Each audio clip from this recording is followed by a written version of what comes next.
Takulandirani ku AMTV Malawi kuchimake kwa nkhani zenizeni. Ngati nkhani imeneyo kuno kulibe, dziwani kuti nkhani imeneyo ndi yabodza. General, we would like to proceed by officially welcoming you to the Parliament Ad Hoc Inquiry Committee, which is investigating the plane crash that took place on 10th June 2024 in Ntungwa and led to the loss of lives of the former Vice President, Dr. Saulos Chilima, and 8 others. Feel free and relax, settle down. We just want to have a chat with you. But before we do that, we will request introductions of the members of the committee and the secretariat. So the members are on the right, the secretariat is on the left. So may I have the introductions by members of the committee? Good afternoon. I'm Ishmael, the MP for Blantyre City, Ndiran de Malabada Nyambado constituency, and I'm a member of this ad hoc committee. Thank you. Good afternoon, Chair. My name is Mphatso Jones Botti. I'm a member of Parliament for Lilongwe Mode constituency. Thank you. Good afternoon, Chair. My name is Felix Njawala, Member of Parliament for Mwanza Central constituency. Thank you. Chair, good afternoon. My name is Joshua Malango, and I'm a Member of Parliament for the Dzagasina and a member of this ad hoc committee. Good afternoon, through you, Chair. My name is Daides Moses Mbengo, MP for Ncheudzos Mvai constituency. Thank you. Afternoon, Chair. My name is Mackenzie Chipalamoto Nkwazi, Member of Parliament for Nkatabe North, and I'm a member of this ad hoc committee. Thank you. Afternoon, Chair. I am Gilbert Konyongwa, Mlangi North MP. Thank you. Chair, my name is Dumisano Lindani, Member of Parliament for Zomba Tondwe, and an ad hoc committee member in this committee. Good afternoon, Chairperson. My name is James Mpunga. I represent the people of Zomba City South constituency, and I'm a vice chair of this committee. Secretariat. Honorable Chair, Mlongani Kabich, Chief Clerk Assistant in the Secretariat. Good afternoon, Chair. My name is Alfred Bangani, Research Officer, Parliament. Good afternoon, Chair. I'm Opire Polepole Ali, Committee Clerk. Thank you. Good afternoon, Chair, and all honorable members. My name is Suzy Okunga, Principal Public Relations Officer, Parliament Secretariat. Good afternoon, Chair. My name is Patrice Nkono, and I'm a consultant with the Secretariat. Good afternoon, Chair. My name is Sipiwe Komwa, Senior Clerk Assistant, Table Office. Good afternoon, Chair. I am Louis Maki, Secretariat. Good afternoon, through you, Honorable Chair. My name is Annie Kanyangalazi, Research Officer. Through you, Honorable Chairperson, my name is Charles Makalani, Committee Clerk. Thank you. Major General, my name is Walter Nyamilando Manda. I'm the chairman of the ad hoc committee and also a member of Parliament from Sanje Southwest. Just for information, our hearing today is being broadcasted live on Parliament TV, Facebook and YouTube, and various media houses. And also to inquire from you, what kind of language would you want us to communicate in this hearing? Thank you very much, Chair. And thank you very much, honorable members, the ad hoc committee, the Secretariat. Honorable Chair, I think I'll be comfortable to use the 2 languages where necessary. Thank you, Chair. Much obliged. So we'll use both English and Chichewa interchangeably. Affirmative, Chair. Major General, the purpose, the objective of this hearing is to establish military command responsibilities and procedures governing support to VIP and VVIP travel. This is against the background of where you were the Air Force commander at the time, as a senior officer responsible for operational readiness, safety and management of Malawi Air Force aircrafts and personnel. Your testimony is expected to assist the committee in understanding the Air Force's role in authorizing and overseeing the flight, the airworthiness status of the Dornier 228 aircraft, the operational procedures that were followed before departure, and the chain of command governing military aviation operations.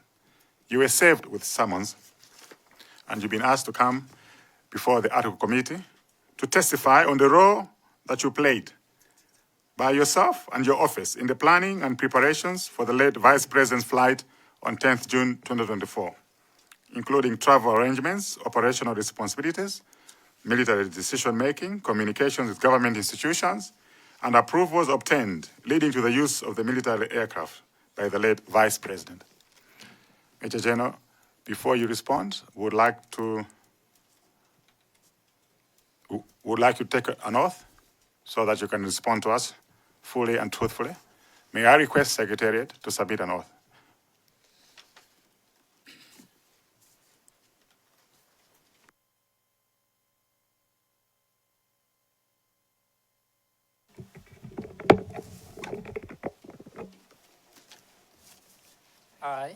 I,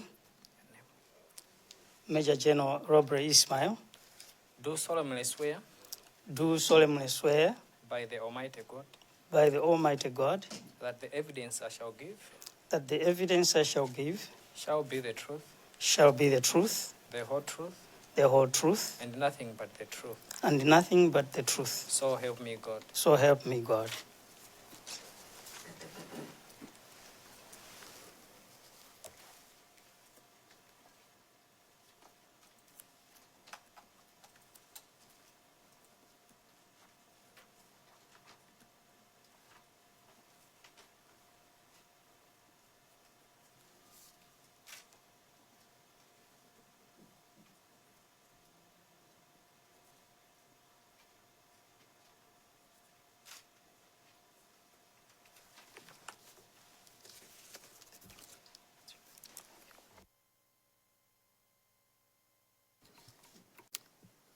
Major General Robray Ishmael, you are now free to respond in the manner you deem fit. We have received copies of your presentation.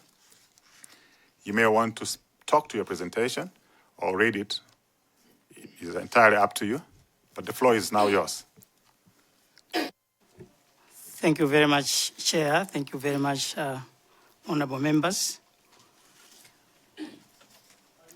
Yeah, I have been summoned to witness on the inquiry into the Chikangoa plane crash, and that I hereby appear before this committee to testify on the role played by myself and my office in the planning and preparation of the late Vice President's flight on 10th June 2024, including travel arrangements, operational responsibilities, military decision-making, communications with government institutions, and approvals obtained leading to the use of the military aircraft by the late Vice President. Honorable Chair, I shall start by indicating that as a commander of the Air Force, a force that is one of the services, the Malawi Defense Force, has the duties and responsibilities to make sure that the Malawi nation has a fleet of aircrafts to be able to render services both to VIP, support the military in its operations, and even the nation in terms of disaster management, ambulance, in such cases as ambulance, casualty evacuations, and all other military operations like paratrooping, transportation of dignitaries, and even transportation of cargo to within Malawi and even outside Malawi. This, to be done, needs safety. ensure that all that are using the aircraft are safe and that they are able to go anywhere they want, but under safety rules. As a service commander and all other services, we only operate under instructions, orders from the higher authorities, which is the Malawi Defense Force headquarters. So whatever we do is governed by rules, orders from the higher authorities. In that, I want to say that it is always through the office of the commander that goes to the commander of the Air Force or any service. Now, the services, like the Air Force, has 2 bases, with headquarters, where the Air Force commander is, and the deputy, and its directors. Below that, we have 2 bases, which is the rotary base, which operates helicopters. This is based in Lilongwe.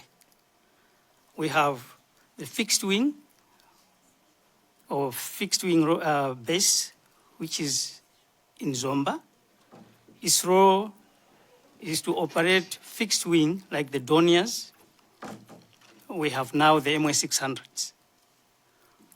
All these are operated by personnel that are trained, qualified, and that they are always under training to make sure that they fly safely, and they go through intensive training, both in Malawi and outside Malawi, especially in countries where these aircrafts were obtained from.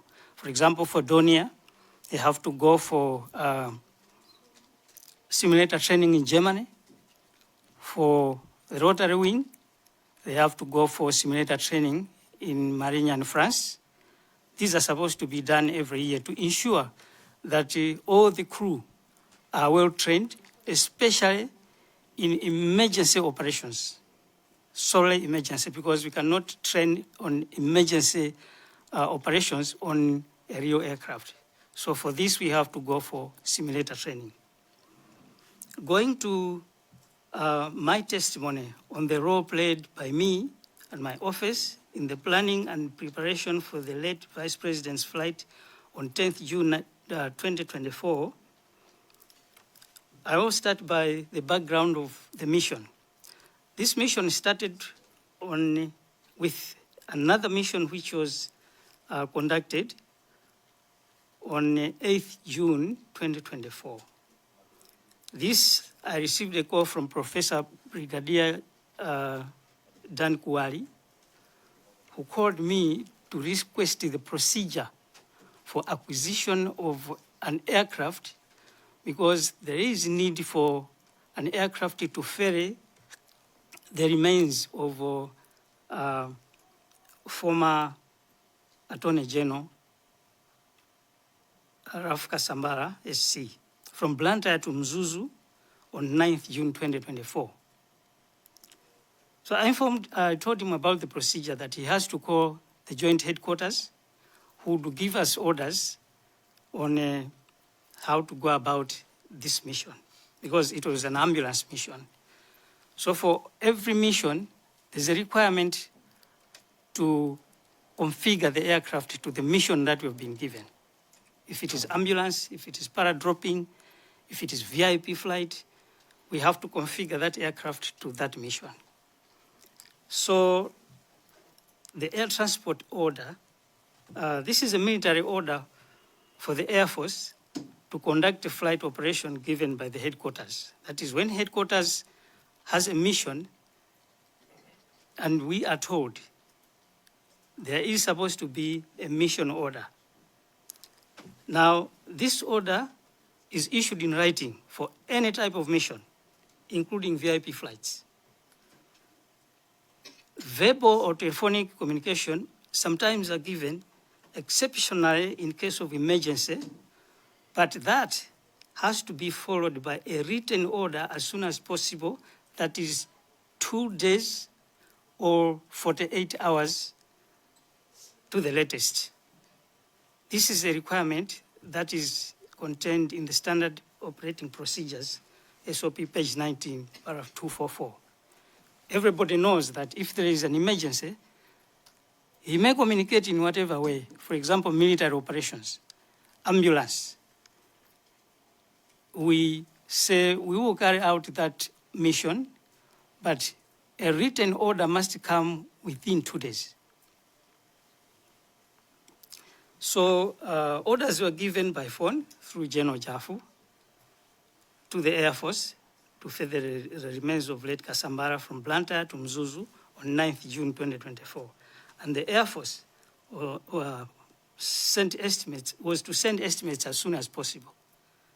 So estimates were sent on the same day for a flight from Zomba to Chileka, Chileka to Mzuzu, and from Mzuzu back to Zomba with the family members. That was the initial mission request that we received. But that mission order was from headquarters was not yet issued. So we went ahead to prepare the aircrafts. In preparation of the aircraft, we make sure that every technician, a professional, takes his job to make sure that his part is well checked and confirmed that it is serviceable. That is avionics, instruments, electricals, engine and airframe. And these are entered in the aircraft logbook, which the bases have. In both bases, they have that document, where when an inspection is done and it's confirmed that the aircraft is airworthy or serviceable, whoever does the inspection endorses in that document. Now,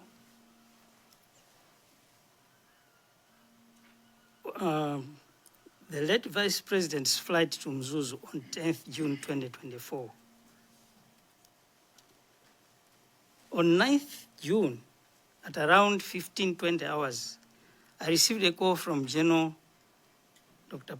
Paul Valentino Piri, the former MDF commander, informing me that the Vice President wanted to attend the burial ceremony of late Raf Kasambara in Nkata Bay, and that he wants to fly by Donia.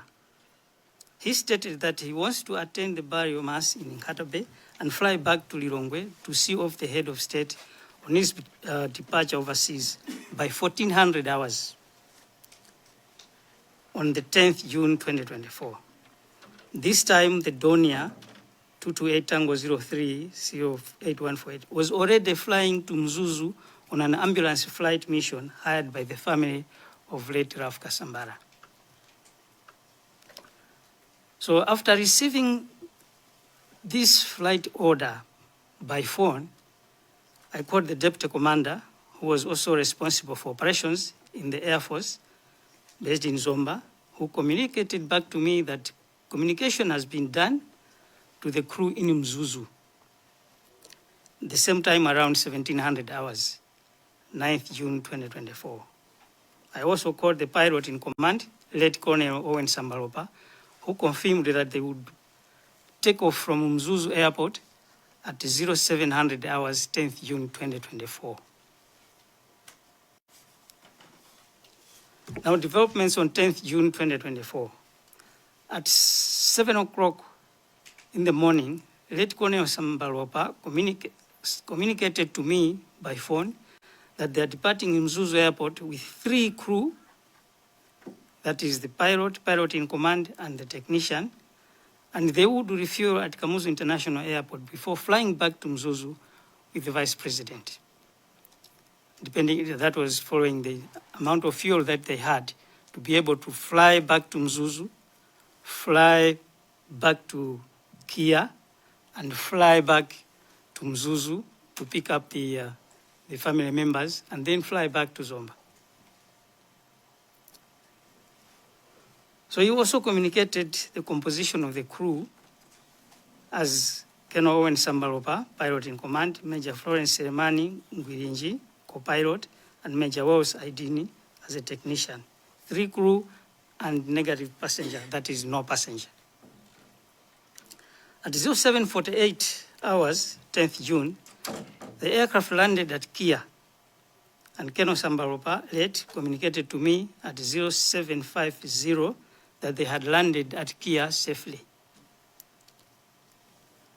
At 0917 hours, 10th June, the Donia Tango 03 took off from Kia, heading north to Mzuzu, with 3 crew and 6 passengers, including the late Vice President, expecting landing at Mzuzu Airport at 10:02 hours.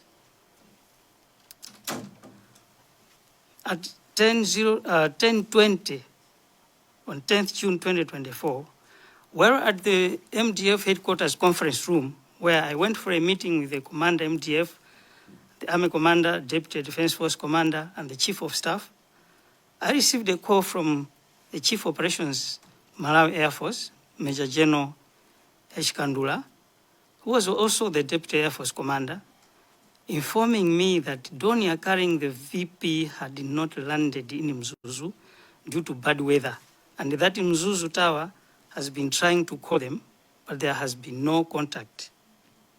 He reported that the last contact was at 10:10 hours when the aircraft was 20 nautical miles north of Mzuzu Airport. This is about 37 kilometers north of Mzuzu Airport. I told him to relay back to Mzuzu Tower to inform the crew that if they have a challenge in landing, they should not attempt a landing, but fly back to Kia. This, looking at the time, 10:10, and the program that the VP would go to Nhata Bay, come back to Mzuzu, and fly to Kia, looking at the time, then 1400 hours would not work. So if there was still bad weather, and with the time, then there was no need to continue flying, but try to fly back. I said this because I had very good example. I have suffered 2 crashes of a helicopter in bad weather. Although it is difficult to communicate to the crew, it is always necessary to make sure that you communicate and reason with the crew so that at least you come to an understanding that it is not necessary that we continue with the mission. These 2 missions were somehow related to VIP flights. Immediately after talking to him, I went back to the conference room and he requested to see the MDF commander in the office, where I reported to him about the lost contact between Mzuzu Tower and the Donia aircraft. He recommended the same for the crew not to attempt a landing, but to fly back to Kia. Establishment of a search and rescue center at Lilongwe Air Base. At 1100 hours, I requested that I return to the base to establish a search and rescue center to start that operation. I reported the incident to the 2 base commanders who were already informed of the incident by the Chief Operations Officer. And I also called the Senior Staff Officer, Lieutenant Colonel Mapando, who already had the information from the air traffic controller in Mzuzu.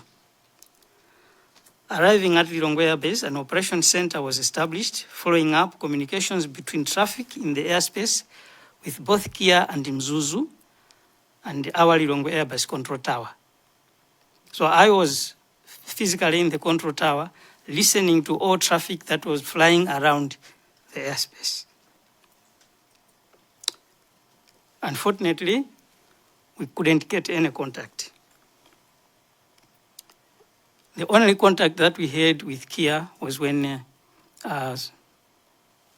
the Ethiopian Airways was flying in the area, and the message was relayed by Kia control tower to that aircraft to check on the other frequencies if they could catch the frequency that the Donia was operating on.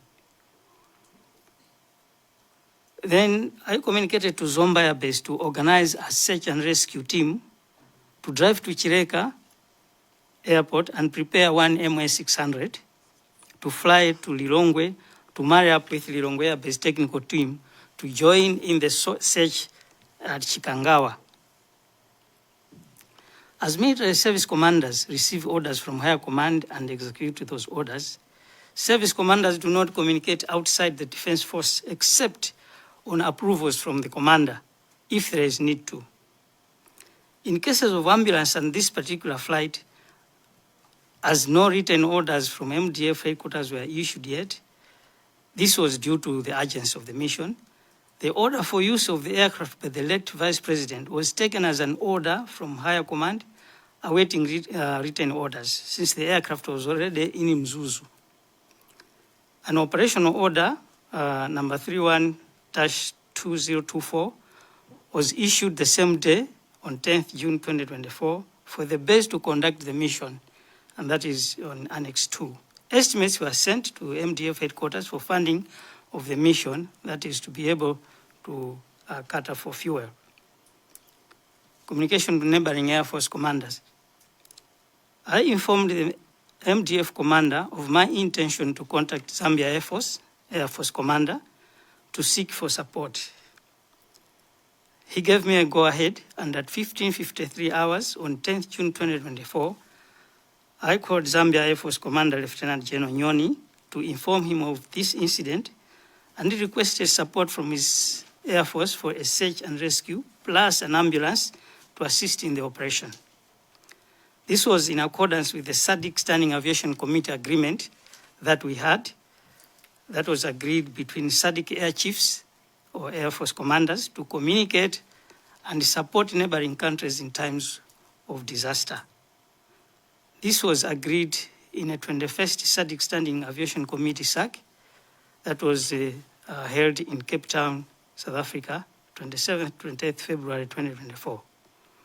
General Nyoni promised to prepare for the support, and that 2 helicopters would leave the next morning since it was already late, and that diplomatic channels would follow later. That is what we agreed. That is a screenshot, of course, between General Nyoni and myself on Annex 4. The search and rescue team from Zomba. At around 17:45 hours on 10th June, the team from Zomba Air Base, led by Major General Kandula, arrived at Kia by MA600 aircraft. They were taken to Lilongwe Air Base for a briefing before leaving for Chikangawa. On 11th June 2024, at 0300 hours in the morning, the Air Force Search and Rescue Team departed Lilongwe for Chikangawa, and now the Search and Rescue Team from Zambia. So now we have Zomba and the Zambians now. At 1811 on 10th June, the Zambia Air Force Commander General Nyoni confirmed that the Search and Rescue and ambulance team are ready to leave at first light in the morning of 11th June 2024. And at 0600 hours on 11th June, Zambia Air Force aircrafts AB212, and that is ambulance, and Estron SAR aircraft departed Lusaka Air Base. At 12:10, it was communicated to me by Major General Kandula that Donia Tango 03 had been located close to the Elephant Rock at Ntungwa in Chikangawa Forest. That is in coordinated 114 Dismo 39 Sierra 03347-.83 Echo with no survivors.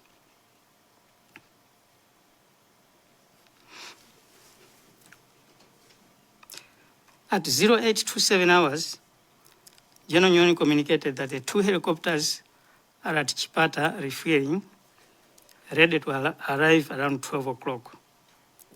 12 o'clock. And at 12 o'clock, the 2 Zambian helicopters landed at Kia. And 14:35, 2 Zambia Air Force helicopters arrived at Raiply football ground to ferry the remains to Kia. At 16:25, the Zambia aircrafts departed Raiply with 9 bodies, with a stopover for refueling at Kasungu Airfield. At around 1800 hours, the 2 aircrafts landed at Kia with the remains.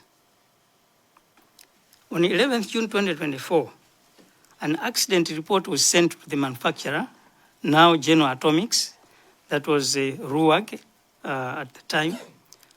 General Atomics responded the same day. They sent an aircraft accident report form for available information. The forms were filled and sent back the following day. The manufacturer informed that he has notified the German Federal Bureau of Aircraft Investigation, who are willing to send an investigator to Malawi as their procedure. Just aircraft information, the aircraft Donia DO22822 Kilo, serial number 8148, was manufactured in 1988 and had 3,489 hours to the day of the accident. It had no historical background of serious failures. Actually, this aircraft was airworthy, and it had its calendar inspection on March 2024. The next inspection was due in July 2024. For many years, this aircraft had been flying without an operating emergency locator transmitter, the Echo Lima Tango ELT, due to obsolete battery pack. These battery packs, normally the fixed wing and the helicopters, they use the same type of emergency locator transmitter. It's a Joliet 1978-2 using a 6 battery pack. Now these batteries had a potential of 3 years, and every 3 years were supposed to be changed. It was a problem for countries like Malawi, who relied on support from government, and at times it was very difficult to get support.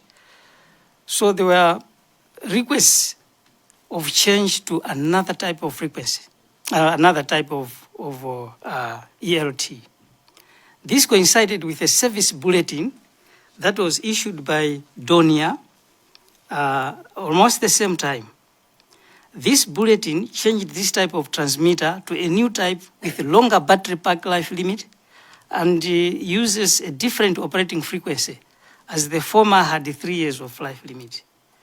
Due to funding challenges, this service was never applied since the quotation was sent to higher headquarters. I've indicated that to Annex 5, where this was sent to our headquarters, dated 1st September 2006.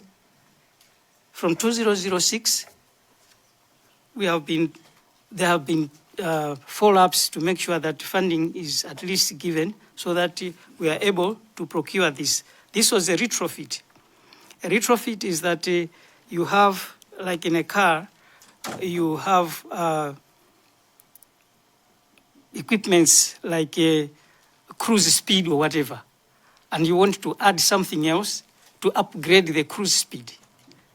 That would need rewiring of the whole car, in this case, the rewiring of the whole Donia aircraft.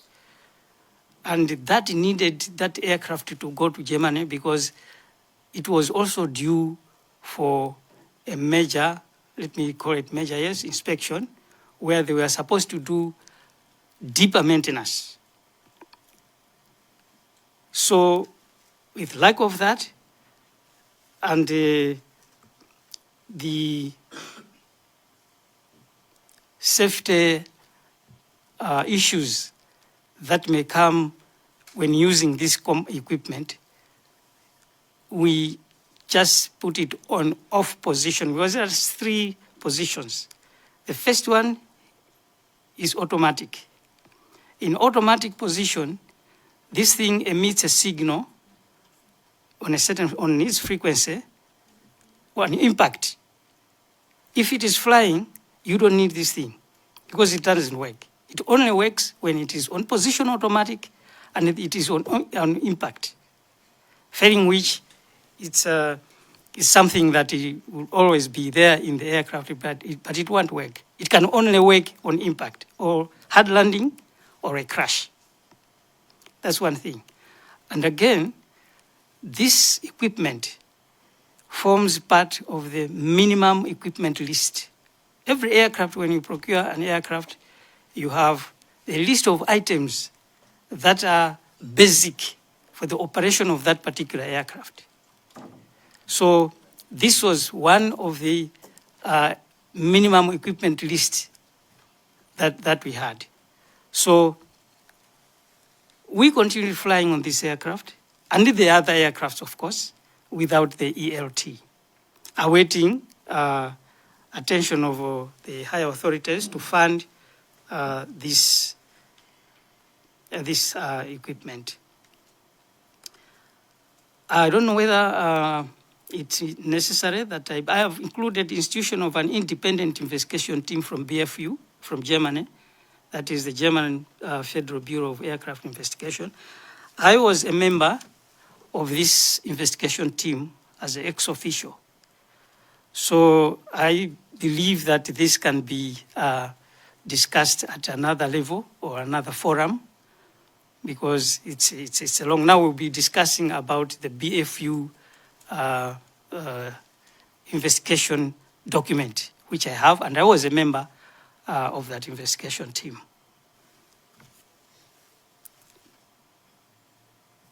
So I'll skip the BFU report and whatever. And allow me, Chair, to come to a conclusion. In my conclusion, just said Donia 228, that was an ambulance mission ferrying the remains of late Raf Kasambara from Chireka to Mzuzu, was later requisitioned to transport the late Vice President, Right Honorable Dr. Saulos Chilima, on 9th June 2024. That was the message, to fly from Mzuzu to Lilongwe to attend burial of late Raf Kasambara on 10th June 2024, and return to Lilongwe to see of the head of state who was to fly overseas. The aircraft left Kamuzu International Airport with 3 crew, the late Vice President, and 5 other passengers. The ATC lost control with the aircraft until it was discovered that it crashed at Intungwa around Chikangawa Forest the following day with no survivors.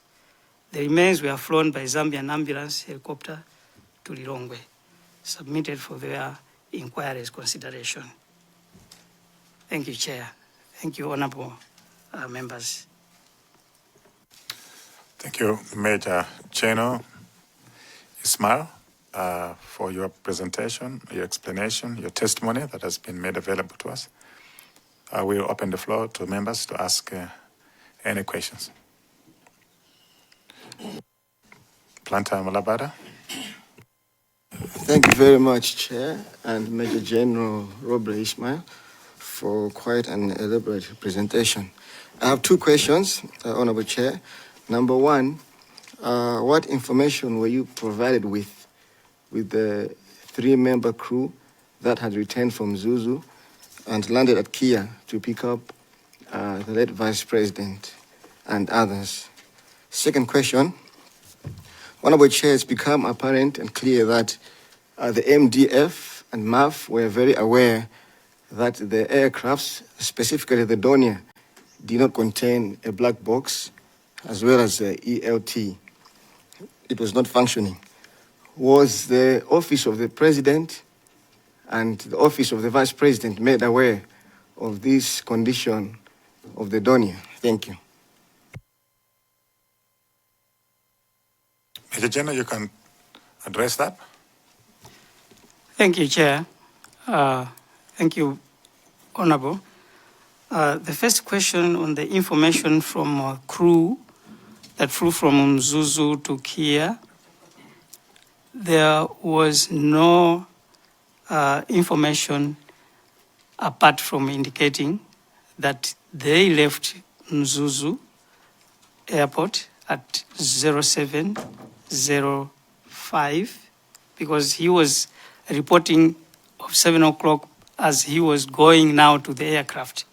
So we are talking of 7 o'clock They left around 5:07:05, and that when they arrived at Kia, they just reported that they arrived safely and that they would refuel with 4 hours to be able to go to Mzuzu, come back to Kia, then Mzuzu again, and fly back to Chileka. That's the information that that was given to us, and the number of passengers that was communicated to him for a flight to Mzuzu.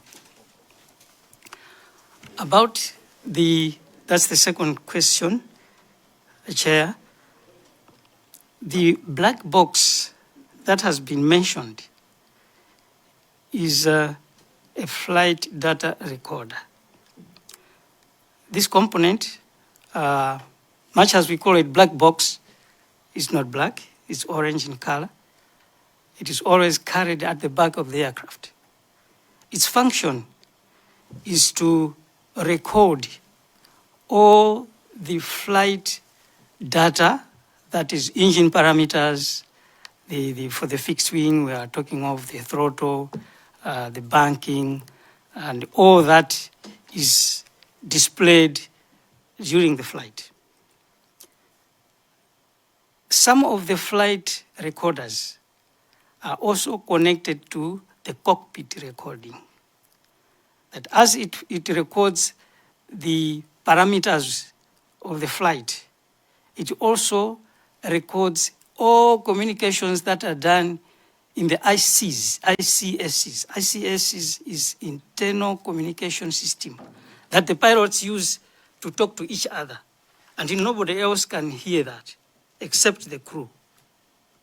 So this component will record that communication on ICS. There's that communication.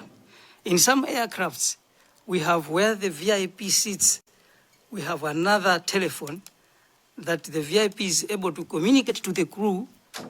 I'll give a very good example. One of the head of states used to say, he's just talking to the crew, nobody else listens. And it also has a system where if the head of states wants to come on a radio, he can communicate using that telephone. He can make an address while flying. We have that aircraft, one of the helicopters. And that particular aircraft has a flight recorder. It is there. It is one of the aircrafts that has a flight recorder because it's solely VIP. With the table, the kitchen, and everything is there. So the black box in this particular donia was not part of the minimum equipment list. It was not there. It is not there. It is not a requirement for a military operated aircraft to be installed with this black box, so-called black box. Reason why is that these aircrafts are considered as state assets. Under the Geneva Convention, a Chicago Convention, it allows state aircrafts to be equipped with these components as they wish, as those states wish. Otherwise, it is not a mandatory requirement for operation of this particular aircraft, except for ICAO rules, IATA rules, where companies or airlines use aircrafts for passenger or commercial use. This one is a requirement. No airplane can fly without a flight recorder.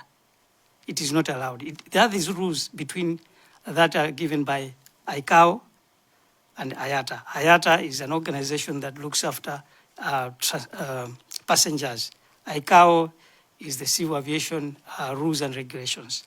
So there are rules, Chicago, ICAO, and IATA. ICAO and IATA emphasizes on the installation of a flight data. Now for military, Why we do not consider this as a requirement for us to operate is one, an ELT, as I said, it will only emit a signal at impact. Now, for security reasons, if, for example, we are in the field and we crash, a crash landing, that signal will go out and everybody will be able to pick it up. And we'll say, oh, now the enemy is at this place. And another thing is that that ELT, apart from the automatic position, it has a manual position and off position. On off position, that's where we put it because we did not need it. But on manual, you can take that component, it has an antenna. You pull out that antenna.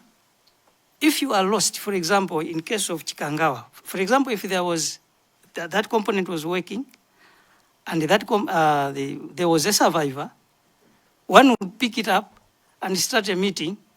We would do, for example, that's why I went straight to the base and be in the tower.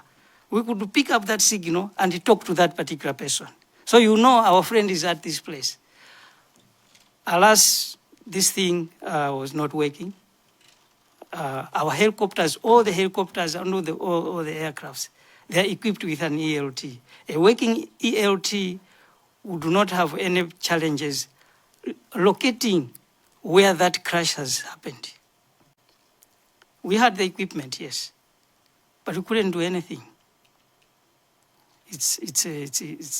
I mean, it's very difficult to understand this. For security reasons, I wouldn't say we have so many aircrafts that are just standing there, but not serviceable. They may be airworthy, yes, but not serviceable. Airworthiness and serviceability are two different things. So, through you, Chair, I believe that I've answered the question from the Honorable.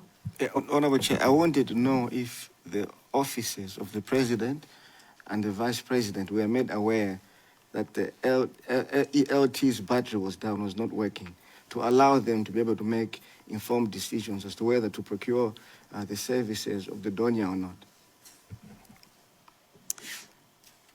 not. Thank you, Chair, through you, Honorable. Thank you for that question. As I said that this was in 2006 that this quotation was submitted. Normally, our belief is that the headquarters, our headquarters, is always in contact with the Ministry of Defense, the Ministry of Finance, Treasury, because they are the ones that give the money. So all these quotations normally, because they also need Forex. So we believe that these are not the only requirements that we submitted for support. Servicing of these aircrafts have been there for years. We've been crying for servicing of these aircrafts. I would request through you, Chair, we have in Parliament a Defense and Security Committee, right? A Committee of Defense and Security. I last saw them when I was a major in the Air Force coming to see the aircrafts. And the other time that we met in the Defense headquarters, I was trying to explain the need to have a helicopter. We were the first ones when there was flooding in Mozambique in 2000. Malawi was on the map. We were the first ones to arrive there with those aircrafts that are grounded for so long, for more than 10 years. We've been everywhere, but now we are seeking assistance from other people. We understand, yes, that we have challenges in Forex or whatever, but I don't know what to say, but it is important to take this as a requirement for the nation. It's a requirement for the nation. I also gave another example.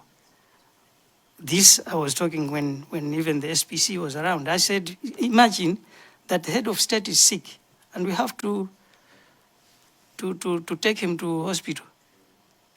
So we go out with our sirens, ambulance, and whatever. The head of state? No. This was just to highlight a point, the need to have these aircrafts. Ambulance. You cannot do anything without ambulance. But here we are. So the office of the VP, the office, in fact, the VP came, the late VP came to our base. I was base commander at that time. We gave him all the requirements. And what he said was, why don't you sell out all these aircrafts and buy new ones? So a bright idea, yes. But if you are failing to service your car, can you start budgeting for buying another car, a new one? I mean, that's the situation that we have been in for years. And here we are talking of. So to make the point clear, the ELT is not a requirement in the minimum equipment list for flying. The black box is not a requirement to make an aircraft airworthy or serviceable, because they don't contribute anything to a flight, except that you want to get information on the conditions of flight during an incident or accident. For the ELT, it is only when you are crashing that you need this equipment. We are not planning to crash.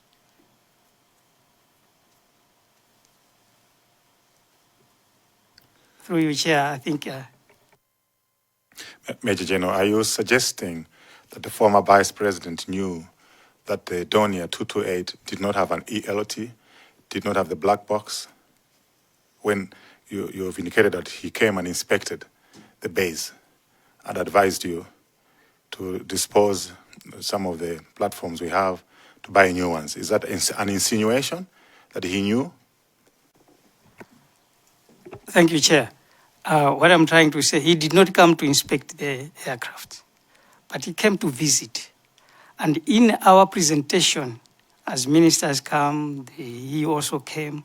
This is what we showed him. Looking at the enormous amount of money that was there, that was his suggestion that I think we need to change these things. You're saying this has been grounded for 10 years, this one 14 years, this one 2 years. Why can't we just buy new equipment? Not necessarily that he came to inspect the serviceability or airworthiness of the aircraft, but it was one of the presentations that was given to him. Knowing whether the ELT is not functional or there is no black box, I mean, we wouldn't tell a passenger about that, because for that aircraft to conduct a mission, that's not a requirement, unless if you think that maybe today we will crash or something happens. But the whole government, I'm sure, is aware, even now, that these aircrafts, that's the status, that's the condition of the aircraft. And we've been crying for years. Thank you, Chair. There's Sakasena, and then we come this side to Kadabe North. Chair, good afternoon or good evening. I want to engage the retired Major General, just to confirm on your presentation, period number 2, the order which was given on phone, is it through General? You're saying General Jaff or General Valentino? Thank you, Honorable. For the ambulance, it was General Jaff. It was General Jaff. All right. You had indicated that you had a phone call with a pilot in command around 1700 hours on June 2024. You called the pilot in command, late Colonel Owen Sambalopa, who had confirmed they will take off Zuzu Airport at 7 hours on 10th. Do you remember as to what time did you spoke to General Sambaloba on this day? And in that kind of conversation, when you're telling him the orders on the next day, did he indicate of any weather situation in Zuzu prior to 10th June when he was talking to him in the evening of 9th June? Thank you very much, Honorable. When I talked to him on 9th, when they landed at Mzuzu, he told me that the flight to Mzuzu was not, the weather en route to Mzuzu was not clear. It was cloudy. So, and then, thank you. On your page 3 of your presentation, at 7:48, 10 June 2024, aircraft landed at Kia. Keno Sambalopa communicated to me, that's to you, 7:50 hours that they had landed at Kia. Prior to, on the 9th, he told you that when they're landing in Zuzu, the weather was not clear. When he landed at Kia, did you ask him or him tell you about the weather when he was coming that morning hours from Zuzu to Kia? Did he say anything, or did you ask him, having that you had in mind on the situation of the previous day? Thank you, Honorable. Through your chair.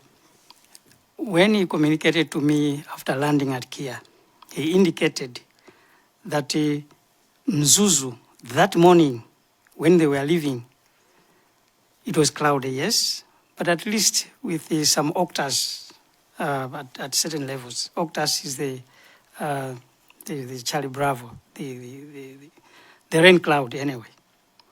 Now, I am a flight engineer as well. I know Mzuzu. What he said is Mzuzu, as usual, is cloudy. En route to Kia, in between, the clouds are building up. That's what he told me.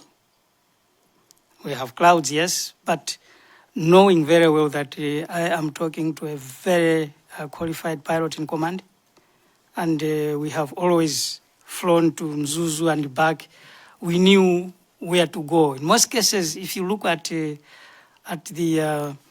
BFU report on the radar, you see that when they were going to Mzuzu, they used the lake. That's normally where we go, because it is always clear along the lake. Now, what happens is when we fly there, we arrive close to Mzuzu, we always focus on Ikwendeni. Is that called Ikwendeni? Then from there, you see an opening, and the road is our road mark.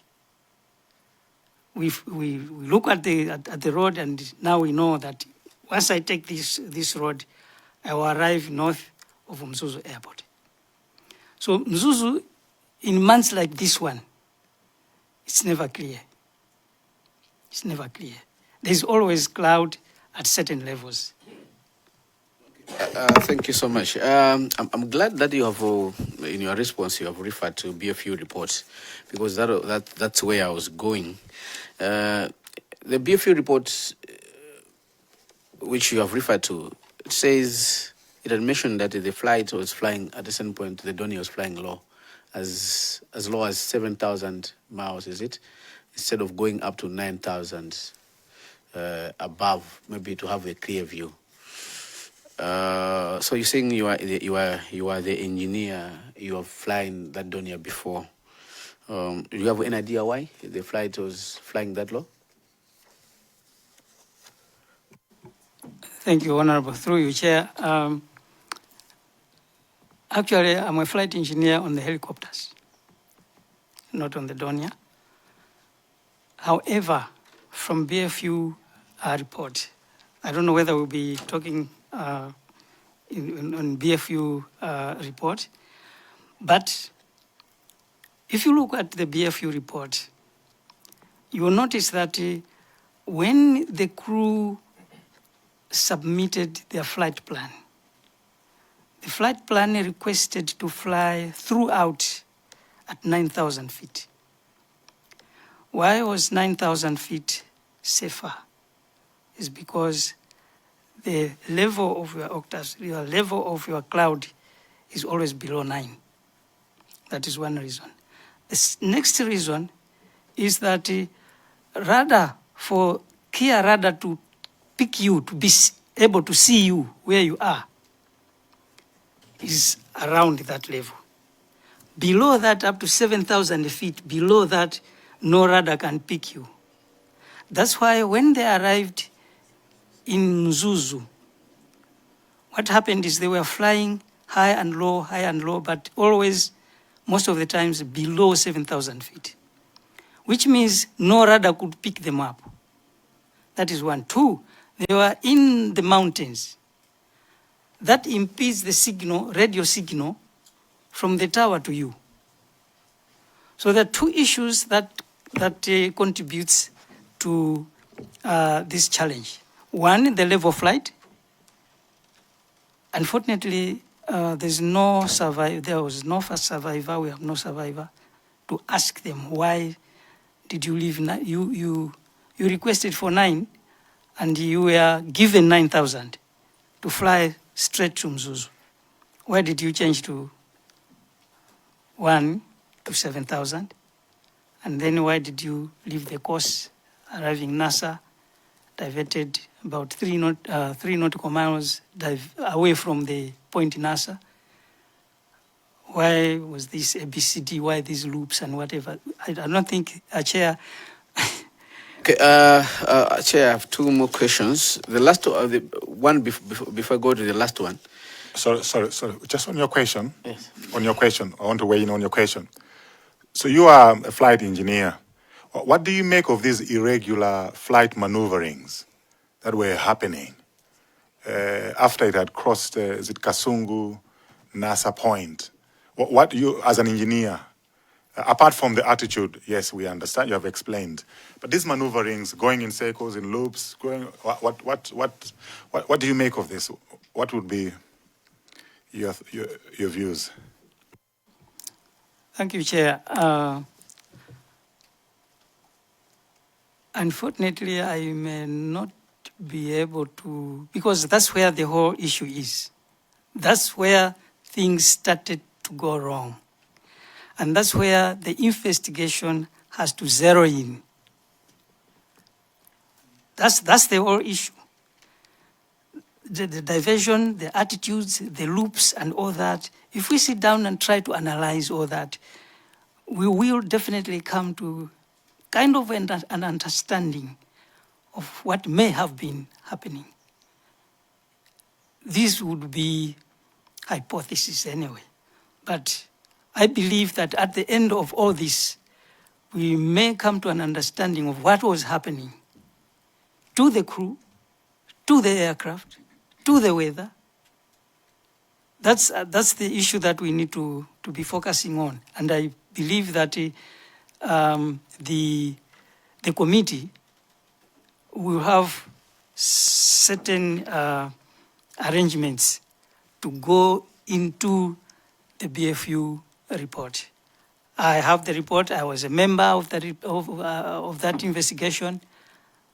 I may have my own understanding, but I don't know whether it will be necessary to discuss that at this point. Thank you. So I give back the floor to the Zakasina to wind up. If anybody has a follow-up questions, let's ask those after the Zakasina has exhausted these questions. Thank you so much, Chair. Page 5 of your presentation, 11 June 2024. You were saying at 300 hours, the Air Force search and rescue team departed Longe for Chikangawa. I want to understand, this 300 hours, is it 3 a.m. of 11? So the search, you went there at 3 a.m. What was happening before that? They landed at Kia last night around 6. Now, these are people who are flying from Zomba to arrive at Kia. We had to go pick them up. We had to have our own briefing, because in the military, we always work on orders and briefings. You are here in Lilongwe. Yes, they would ask, why are we here? What's our mission? So they came to the base now. We had a briefing looking at what has transpired so far. We are looking at the 20 nautical miles, 37 kilometers north of Mzuzu, to understand exactly. Because at one point you would see that people are concentrating in Chikangawa. Why Chikangawa are not 37 kilometers north of Mzuzu? It's because there was communication that one of the towers had picked a signal of a cell phone. Now that's the point when we said, 37 north is not this south, Chikangawa is south. So we had to turn to Chikangawa now and start. That's all that information was supposed to be given to these guys who are coming from Zomba to marry up with the crew, technicians and engineers from Lilongwe, and to drive now to. So we had to find fuel for that. Where would they go? It's called in Chikangawa, Akagonakuti. So we had to source a place where to go, transport, fuel, and even food, because we knew that would take time. Now, to do all that logistics, it took us some time, and the only time to leave was 3 a.m. I want to take you, Chair. The last where I'm concentrating my question is Annex 5. You have submitted Annex 5. Are you there?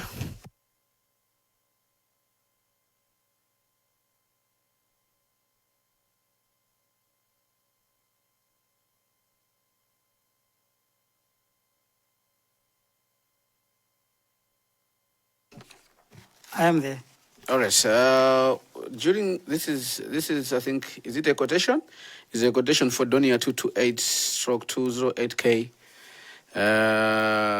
dated 1 September 2006, and I think the one who was receiving it was a commander of Malawi Defense Force. This time we were in the you were at the air wing. Thank you, Honorable. Thank you, Chair. Yes, I was still in the Air Wing. Actually, in the Air Force, I joined the Air Force in 1980. I started working as an engineer in 1984. So all this time I was there. I have worked with General Mark Chiziko, with all the rest of the commanders that have served the MDF. But I was a young officer then. So this quotation, which the MDF sourced, it was addressed to which commander? Who was the commander in that time, and who was the commander-in-chief? General Chiziko was the commander that time, and 2006, you may wish to remind me, the commander-in-chief that time. Okay, it must be. You may wish to remind me. 2006 was the president.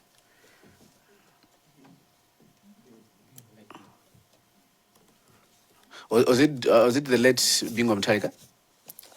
2006, probably, yes.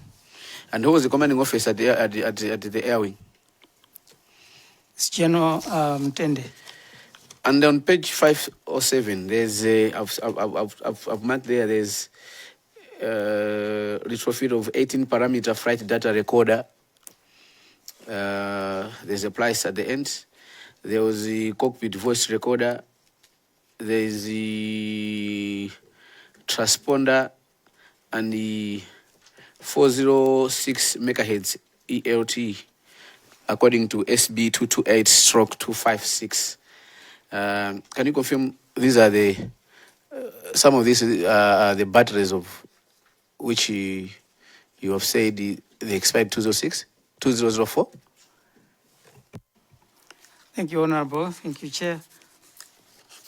These are some of the retrofit operations or actions to be done on this aircraft.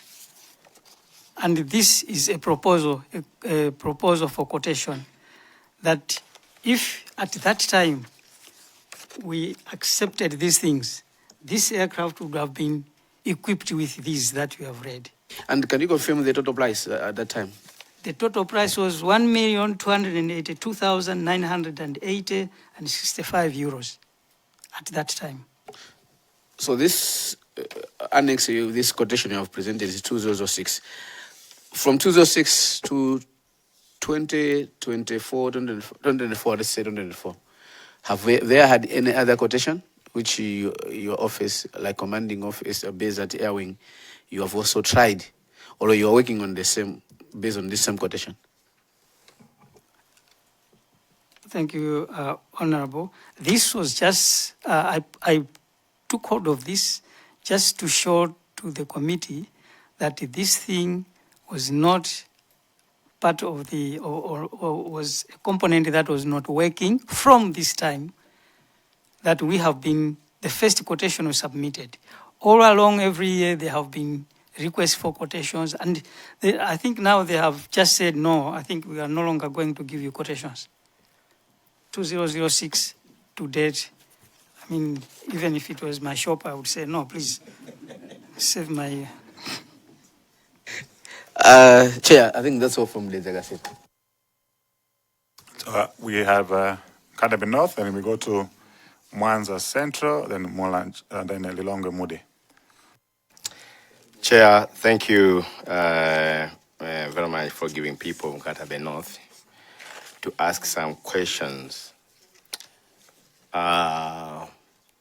Major, I just have two questions. On bullet number 10, aircraft information. You said it had no known historical background of serious failure. Are you there? On your representation. So my question comes, can you provide the logbook of the said Donia, the logbook that shows maintenance progress, maintenance report of the logbook? Is it there or not? Secondly, I was coming to as an engineer, aircraft engineer. You introduced it to us that you are an aircraft engineer, but not for the said Donia, but for the helicopter. On the list of Annex 5, I see there's a lot of things which is needed here, which was supposed to be bought and fixed in the airplane. And then the same airplane is calling VVIP. So as an engineer, were you on the position to allow VVIP to board this plane? Thank you.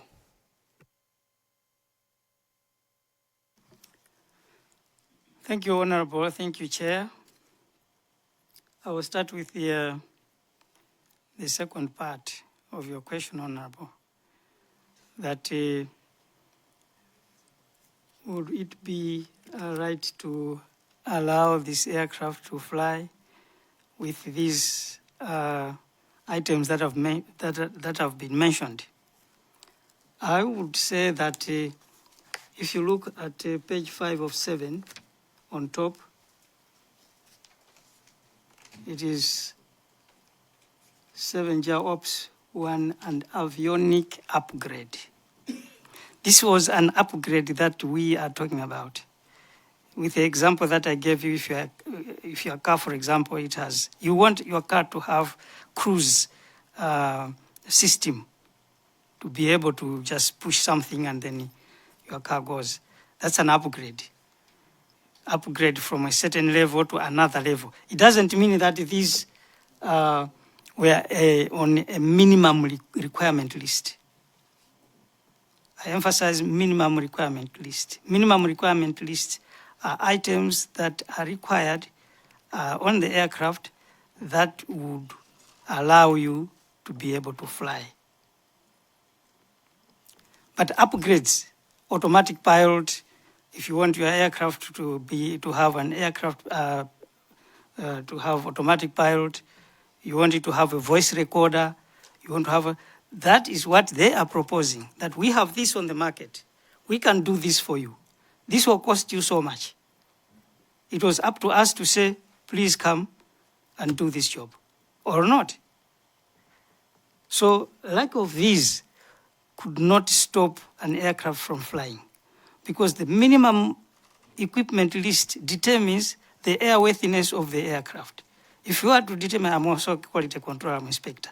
If we are to qualify an aircraft for airworthiness, we take the minimum equipment list and compare with what we have, and also the maintenance that is being done. So airworthiness goes. This was to be an upgrade of existing systems on the minimum equipment list. On the first question, the logbooks. The books that are normally that are used on the aircraft, we have the flight logbook and we have the technical logbook. The technical logbook is always available at the base. We can always make it available because it is a very important document that you may wish to see as well, that at this particular day, engine oil was checked, it was okay, hydraulics, and all those. They are ticked and signed by the inspector. So that document is available at Zomba Air Base in the technical department. I believe that those that will be coming here will bring that and will make sure that they bring that document, the technical logbook. As for the aircraft flying logbook, that one is always in the aircraft. It was destroyed with other documents that are supposed to be in the aircraft. So I believe we have a session with the base commander soon after engaging General. We will pursue this question further with the base commander when he comes on the technical logbook. Thank you. We move on to the next one, Mwanza Central. Thank you very much, Chair. Some of the issues that I wanted to seek clarification from Major General have already been asked. I think the issue of whether the pilots communicated that they could not fly because weather was bad. I think that has already been done. But my interest now, Chair, is on what he said in passing, the issue of the BFU report. Can I suggest, Chair, that we invite Major General Ishmael specifically to look at the BFU report, a session just to look at the report, because when you asked about the routes and the descending, ascending, he said that's something that we need to look at. Probably that's where we can establish something. I think it is important that we have a session with Major General Ishmael on the BFU report, since he was also part of the consultants, in that team. Thank you, Chair. Thank you. We are moving on to phase 2 after phase 1. Phase 1 of evidence gathering is pre-flight, planning and authorization. Phase 2 is the actual flight itself. So we'll call upon suitable witnesses to come and testify. I have no doubt that the General ISMAEL will also be called, since he's an engineer. He can also help us answer some of the questions. So just to assure you that will be considered by the Secretariat and the members as well. Lila Ongemudi, and then we come to Cheo. Okay. Thank you so much, Honorable Chairperson. I have 4 quick questions that will require a quick answer. So I request the chair if I could engage the Major General so that I ask and then he responds immediately. And then I move to the next question. Major General, you said you could communicate in English and Chichewa, so I will choose to ask you in Chichewa. If you can respond in English, that's all right. And some of the questions I'll ask you in English as well. Major General Ishmael, ndimafuna ndimvetse nkhani ya ELT. Mukoza kuvomerezana nane nditanena kuti ELT imeneyi ndiyofanana ukhala ngati airbag ya galimoto. Yoti magalimoto ena amakhala ndi airbag, ena amakhala opanda airbag. Zikhoza kukhala ngati zofanana choncho? Funso langa loyamba ndimeneli. Thank you, Honorable. Thank you, Chair. Sizingafanani. Okay. Sizingafanani in a sense that ELT will not affect the operation of the aircraft. Pepani, banyi mwenye mujizewa. Fuka labda mujizewa. Nde munati muyankula mafuso watu mujizungu ndi mujizewa. Nde muna mogu pempani. Mutatamba sula nkani yo mujizewa. Siwa wami Chair. ELT ndi airbag. Yeah, inambetsa funsolo. Okay, I wanted to explain properly so that the answer should be a quick one. What I'm trying to say here is, manena kuti emergency locator transmitter si gwirizana ndi kuti ndege khoza kuluka kapena yayi. So in my thinking inso ndimanena kuti airbag inso ya galimoto si letsa kuti galimoto yende kapena yayi. Ukhoza oyenda ndi galimoto yopanda airbag ukafika obwera konso magalimoto enanso alibe airbag koma amayenda. Then mafuna kuti mwina poti tukupanga izi kwa Malawi kuti amve bwino kuti then mafuna ndimfuse kunena kuti kodi zikhoza kukhala ngati zofananirapo choncho kuti ikhoza kuyenda komano it's not necessary kuti ikhale ndi airbag monga ngati galimoto. Then ndifunso langa lina lotero. Nathokoza kwambiri Honorable. Kusiyana kwa airbag ndi ELT. ELT idzagwira ntchito pokhapokha ngati ndege yachita hard landing kapena yagwa. Koma singateteze munthu kuvulala kapena kumwalira. Pomwe airbag ikachita ikutetezani. ELT ingowauza enawo kuti kwagwa ndege uku. Sindikudziwa ngati ndayesetsa kuyankha funsolo. Mwayesetsa zikoma kwambiri. Funso langa lachiwiri ndilaonena kuti mwapanga mu report yanu imene mwatipatsa mwapanga emphasize kwambiri on 3 crew members that were in the Donia. Manena kuti anauluka ndi 3 crew members. Panali funso lina wina atabwera witness udzatipatsira umboni kunena kuti ukhala ngati zimamvekamveka kuti ukhala ngati auti padalinso munthu wina mndegemu amene adakatseka chitseko cha ndege.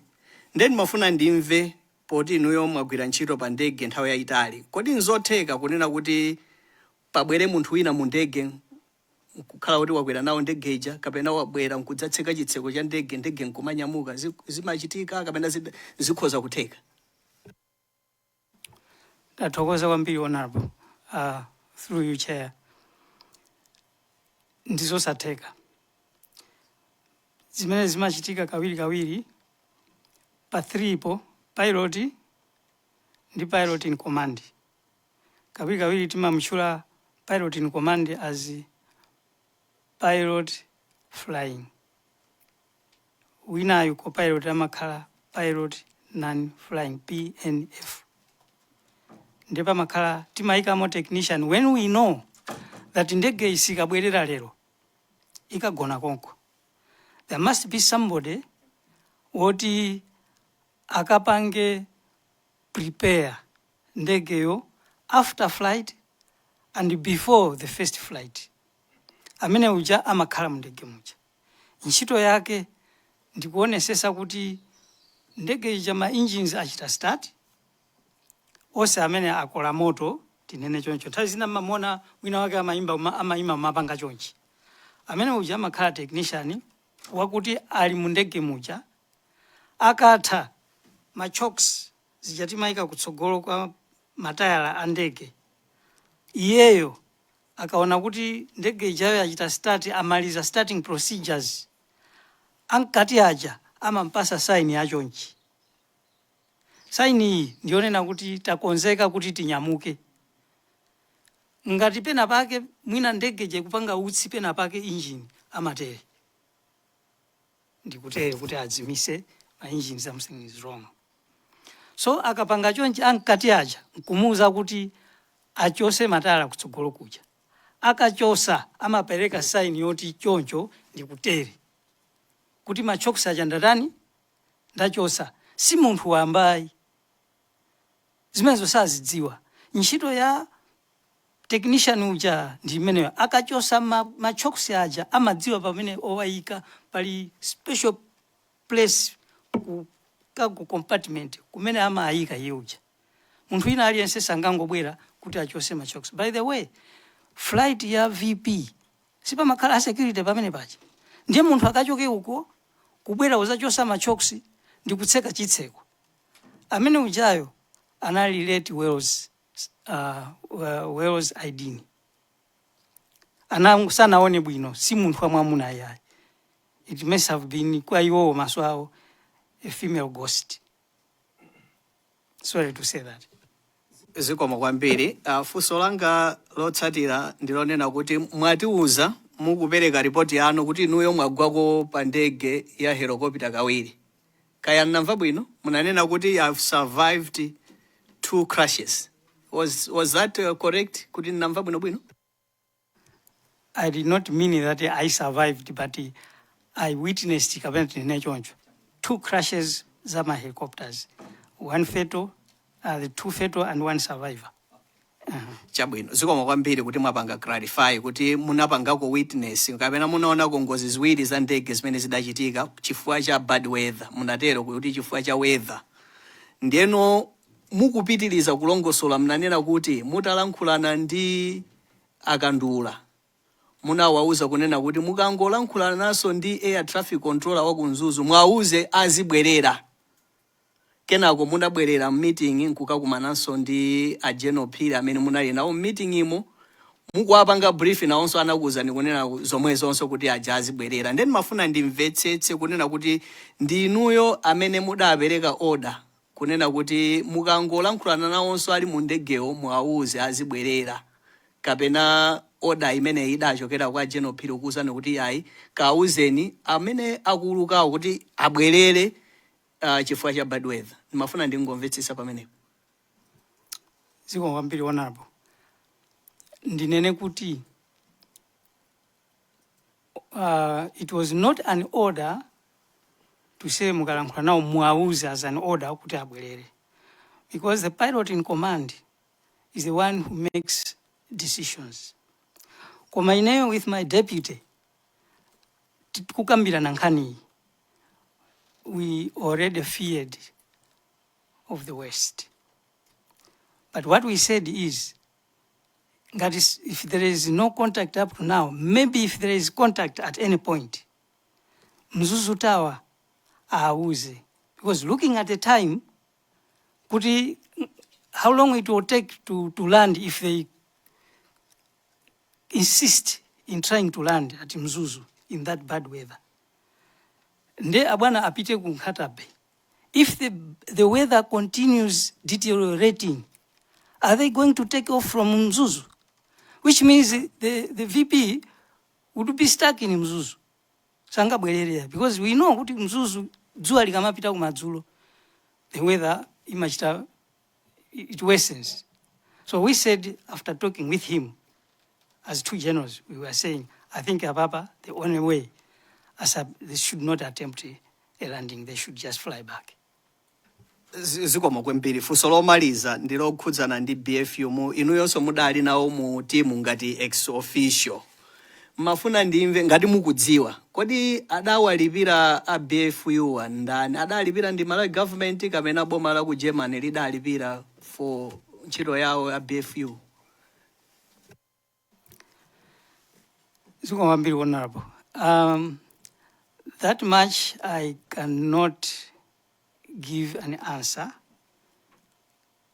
because what I remember is the German ambassador, we were in the same meeting with the German ambassador, and fuel akamaenda and zonse zozichita amalipira on their card, because kulikonse mena mapita timapita limodzi. I was paying for my fuel, they were paying for their own fuel. Paying for my accommodation, they were paying for their accommodation. That's all, Chair. Thank you. We recognize Ncheu Sonzi, and then it was coming this direction, right? So you can decide between the two of you who should go first. So Ncheu.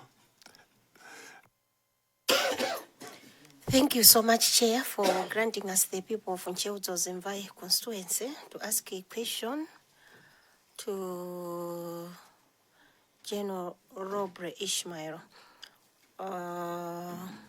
Mine, I just wish to learn from you, General Robray.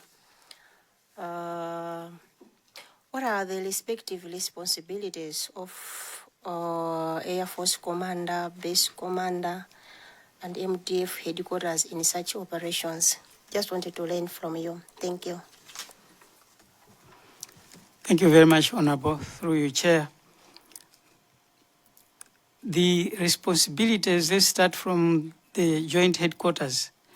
Joint headquarters receives requests or orders from higher authorities, that is OPC, the VP's office, and any other office that may need services from the Air Force. So the commander would give an order to the Air Force headquarters, which is Air Force Commander's office.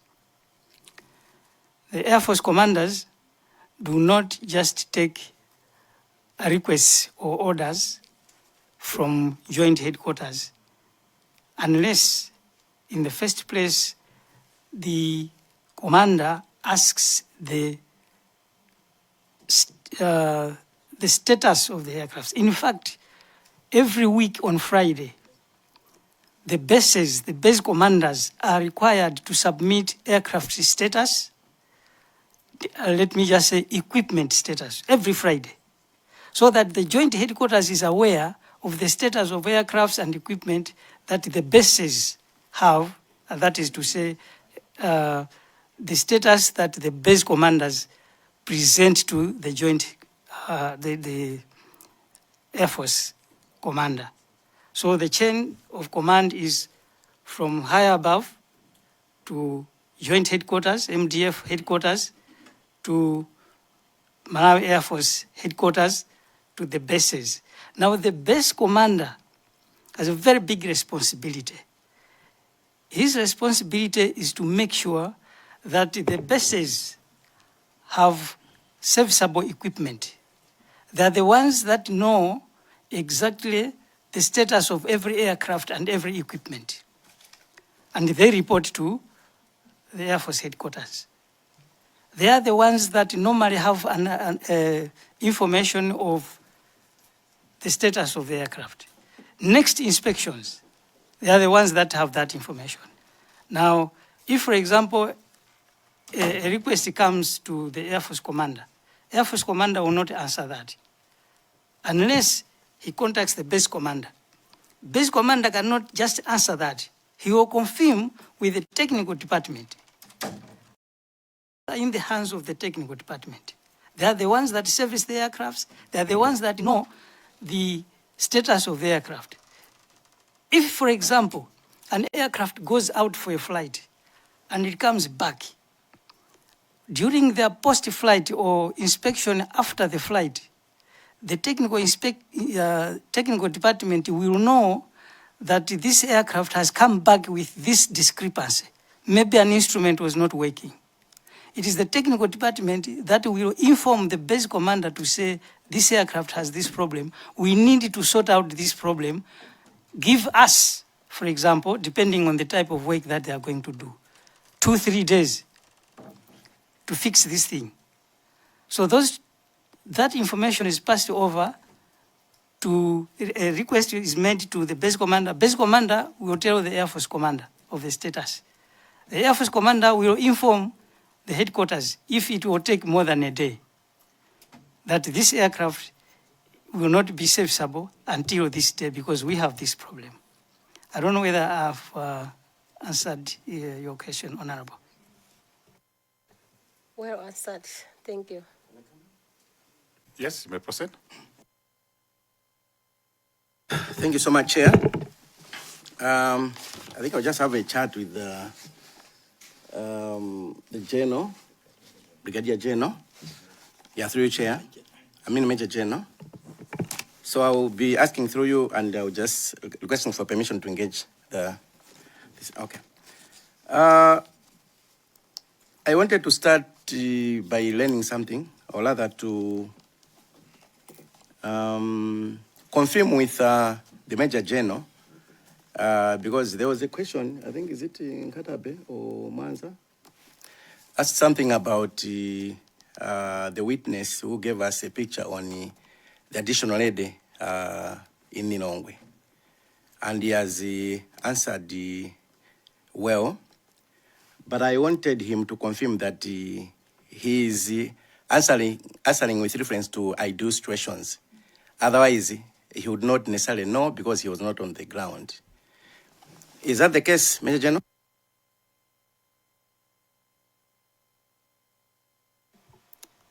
Thank you, Honorable. Thank you, Chair. It is true that I was not on the ground, but I'm answering from the practical point of view.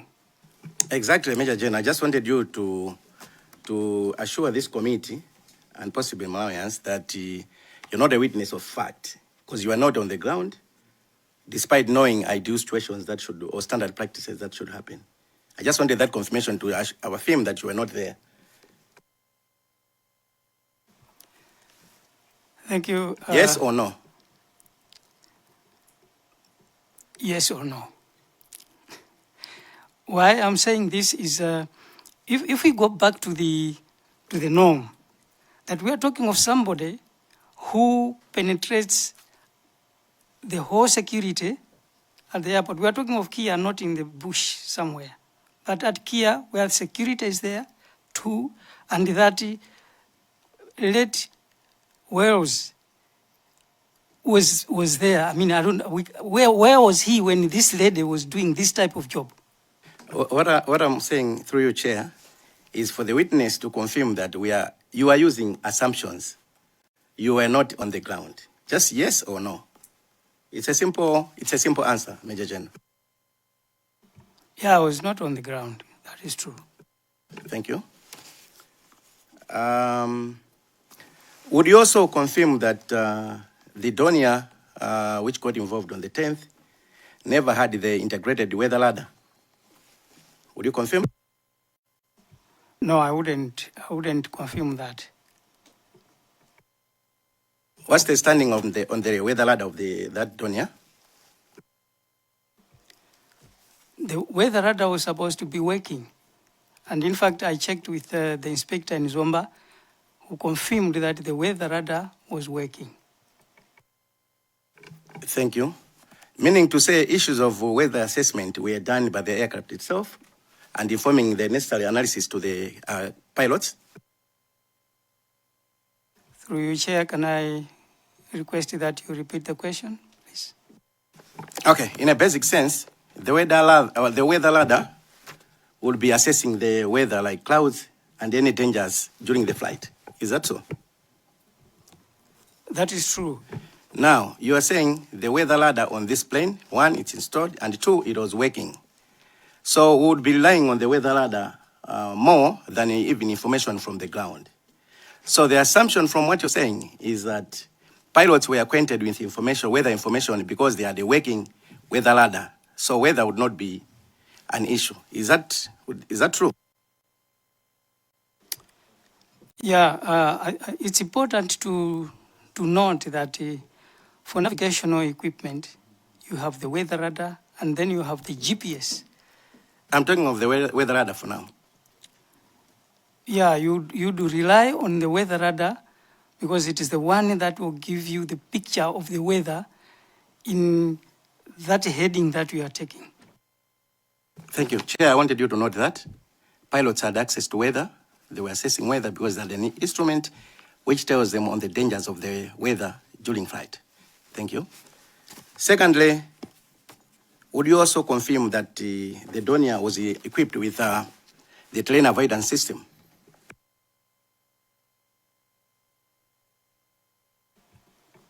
I wouldn't confirm that unless if I confirm with the engineer in Zomba.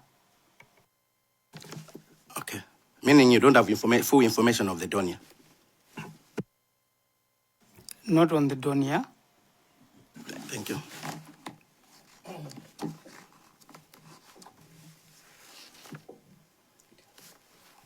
Okay. Okay, thank you so much. We may get back to that maybe when the base commander comes. Just to confirm to this committee, would you confirm that instruments, directional instruments, were all working in the aircraft? Yes, I confirm they were all working because during our inspection with the BFU, we checked on all the instruments that are on board the aircraft. And as you rightly said that you have had vast experience with rather flying to Mzuzu. What were your reference instruments when you're getting to Mzuzu as you're landing? Beacons or stuff like that? You mean when I was flying not on the Donia but on other aircrafts? On the Donia. Chair, let me correct that because I have never said that I was flying on the Donia. I've never flown in the Donia as a crew member. My apologies, then I got it wrong. Then I may also have to spare that, maybe when the base commander comes.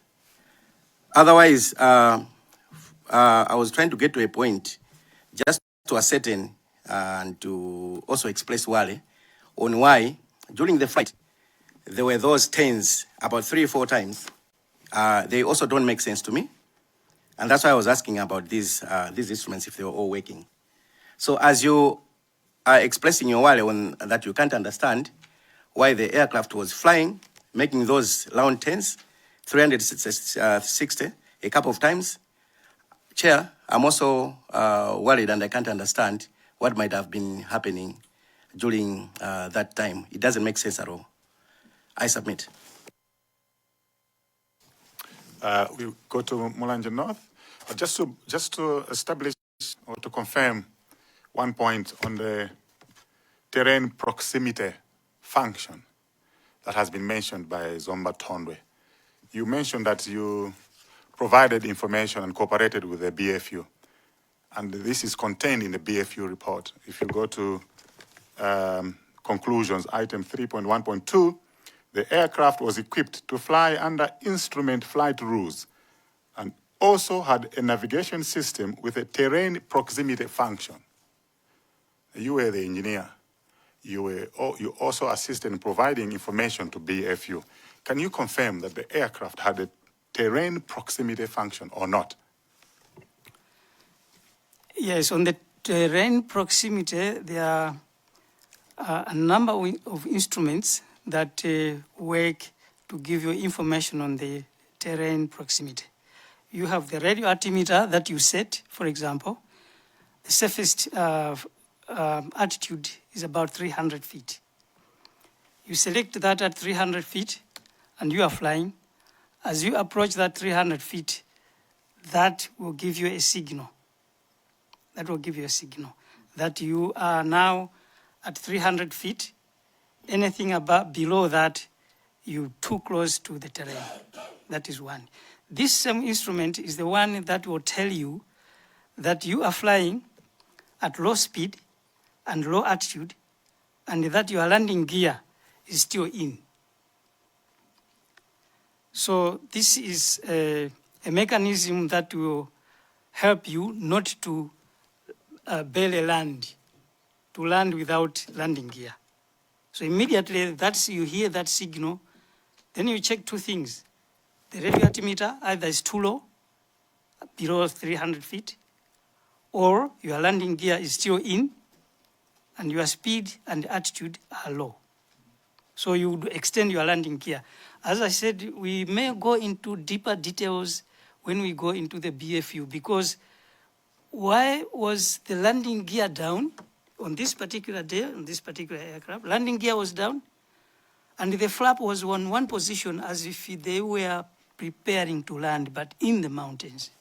So we need to play around with all these facts to come up with a bit of understanding.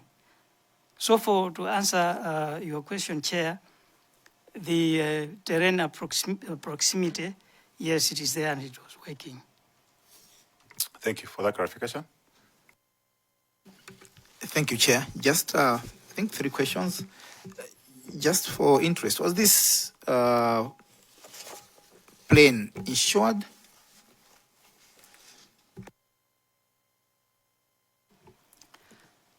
Thank you, Honorable. Thank you, Chair. This plane was not insured. There was no insurance cover. Okay. In the military, do you have independent body that can certify a plane similar to, for lack of better word, COF by an independent body? Apart from your own, your own engineers, certifying that this is fit to fly,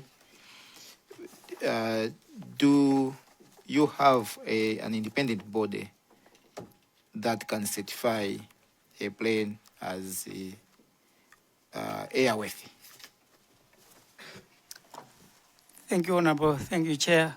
No, we do not have, because we have qualified inspectors that are trained by the company itself for airworthiness. Is that the standard elsewhere? Where you, for example, in my own case, I've got my own car, I use my own mechanics, and when I meet traffic officers and say, no, my mechanics have said it is fit to be on the road. Is it a standard procedure elsewhere where military planes are not certified by independent bodies? Thank you, Chair. Thank you, Honorable. In most militaries, the equipment all are certified by their own inspectors or agents. We do not employ or use other agents because we have our own criteria for certification of airworthiness. Thank you. Finally, one of the issues, we had an engagement with the General earlier on. He said before issuing an approval or authorization, one of the issues that that he considers, or a commander considers, is the weather constraints, a briefing on the weather. You want to chart it out, whether you can go, you consider, among other things, the weather. In the present scenario we're talking about, did you brief the General about the weather conditions before he gave the authority for the flight to be flown from Mzuzu to Lilongwe, and from Lilongwe to back to Mzuzu? Did you brief the General on the weather, prevailing weather conditions? Thank you, Honorable. Thank you, Chair. I did not brief him because in Malawi, prevailing weather conditions are only given during brief before takeoff. Because before the pilots conduct the mission, they have to submit their flight plan and a briefing with the weather department at the airport. These are the ones that give details of the weather en route and at that particular time. So in Malawi, we don't have a forecast for aeronautics to know that in the next hour, weather will be like this. It is there and then that they receive, the crew, not communicated to the Air Force headquarters or wherever, no. Sometimes we even use our own phones to check weather or whatever, to check what the weather will be like tomorrow. But we cannot rely on that. In Malawi, the weather stations or weather gardens that we have, they only give you up to 2 hours, 3 hours maximum. You can't go beyond that. Where in other countries, you are able to tell the prevailing weather for so many hours, even up to tomorrow, even for the week, but not in Malawi. In fact, I believe, if you check on the BFU report, they received that weather briefing at Kia. At Kia, yes, before leaving from Zuzu. They were already at the airport. So we couldn't know that. Thank you. Okay, why I asked that is because he was here and he said he got the briefing and he was told the weather was okay. The plane would be would proceed on the mission. Where did he get that information? Because he was here to say, yes, I got the briefing and I was told the weather was okay. That's why I gave the authority. Where did he get that information? I do not know. Maybe he was taking it from the inbound route or flight when they were flying from Blantyre going to Mzuzu, or when they were flying from Mzuzu to Kamuzu International Airport, maybe. But briefings are done to the crew at the airport by the airport weather personnel. And also, during their checklist when they are to depart, they are given the pressure, altitude, they are given temperature, they are given clouds, octas, and whatever, right there. But they are not given weather details for tomorrow or 3 hours after. Not in Malawi. Yes, in short, no weather briefing was given to the general prior to him giving authority for the flight to go on a mission. That would be correct, isn't it? As far as you know. As far as I know, depending on from where he got that information, I may not give any witness to that. Thank you very much. So just on the same point, General Valentino Peri said he was consulting with you widely and relied heavily on your advice as the commander of Air Force. Do you think you assisted General Valentino Peri in making the right decision to approve use of the military aircraft by the VP? Yeah, what was involved in my participation in this is to give him the availability of the aircraft in terms of the technical aspect of the aircraft. Nothing about weather, nothing about anything else. But he gave that order that there is this requirement.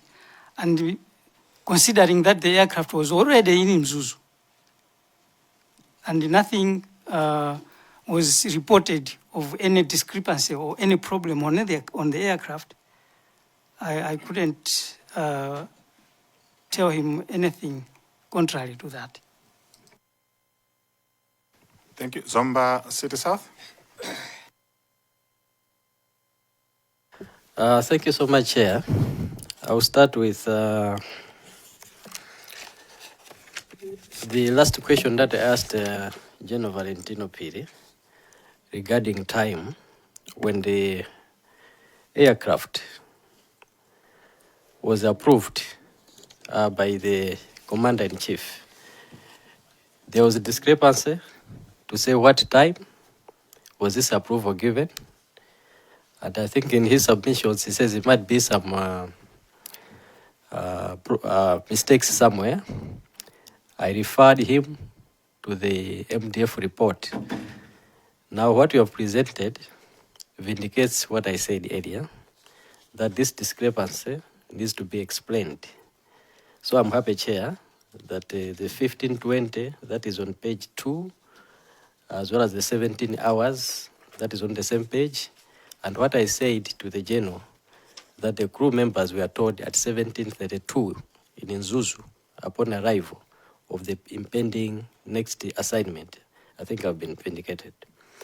So I will proceed and also ask the General, is it the Major General, regarding the MA 600 aircraft. Until now, I was of the impression that these MA 600 aircrafts are not flying, but you have just informed us that this one was used to carry people from Zomba Air Base to Lilongwe. Can you confirm that they used the MA 600? Yes, I do confirm, Honorable.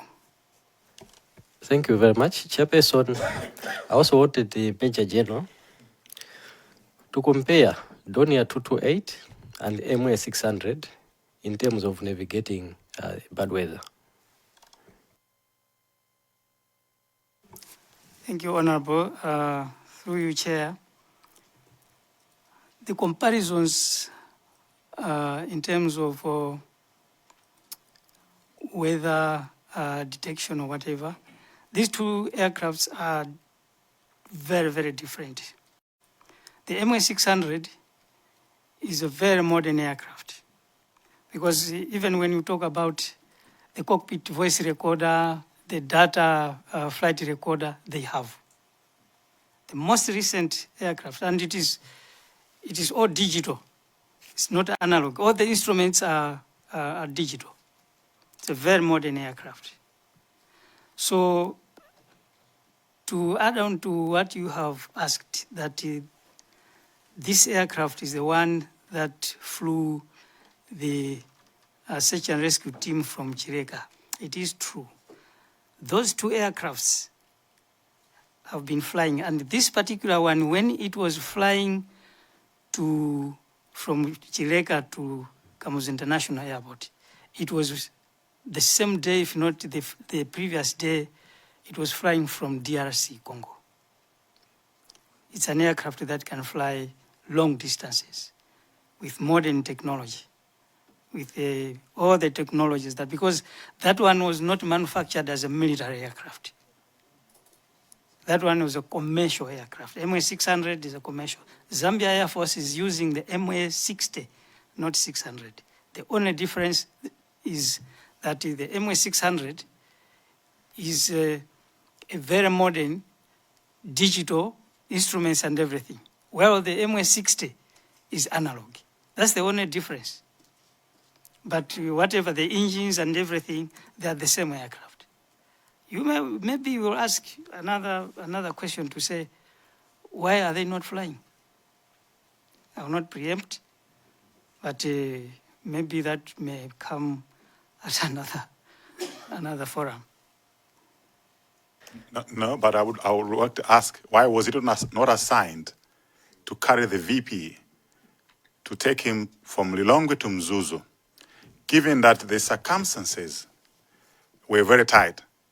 The Donia was meant to carry the people returning from Late Kasambara funeral. So we had to detain the aeroplane in Mzuzu when we had an alternative aeroplane, modern aircraft available in Zomba that could have been used to carry the vice president. Also understanding that the Donia at this time was configured to be an air ambulance and was not a VIP aircraft. When we had a modern aircraft in the hangar that could have been used to ferry the former vice president. Why was it not used? Thank you, Chair. That's a very good question. The MA600 is a very heavy aircraft, and it can only land on airstrips more than 3.5 kilometers long. So that's why we are keeping, in fact, it is not in Zomba, it is in Chireka. Because one, it cannot land in Zomba, it cannot land in Lilongwe Air Base, it can only land at Kia, not even in Karonga, West Steel, Mzuzu Airport. Okay, which means you knew that Mzuzu Airport was not licensed or was not fit for this MA600 to land. Is that right? Yeah, Mzuzu Airport is not long enough for that MA600 to land or take off. Thank you so much, Chairperson. That was exactly my question, so thank you for asking for me. Chair, I have another concern. The people who are coming from Zomba, they are coming as a search and rescue team. I just feel there was no sense of urgency in the way the MDF commanded these people from Zomba. Why am I saying that? They arrived in Lilongwe at 5:45 on the 10th, and they slept in Lilongwe. And they left the next morning, arrived in Chikangawa at 9 a.m. Chair, I'm having an impression that the military was searching during day and maybe not during the night. I don't get the urgency. Our second citizen, we don't know where he is. His flight and him and 8 others. And the rescue team coming from Zomba, they fly on this modern equipment. They have that luxury. This modern equipment, they arrive in Lilongwe, they go and sleep somewhere near a hotel in Lilongwe. And in the morning, they arrive there at 9 a.m. We are told here by several witnesses that were arriving there even at 6 a.m., 4 a.m., 5 a.m. to search for our second citizen. The military shows up at 9 a.m. from Zomba, having slept in a hotel in Lilongwe. Now they're sleeping in a hotel, their second citizen, they don't know where he is. Chair, I don't know if there was that sense of urgency in the military. So he was maybe in command. I thought maybe he should speak to this feeling that I have, that the MDF did not have any sense of urgency in searching for our second citizen. Maybe if he answers that, I have a final question.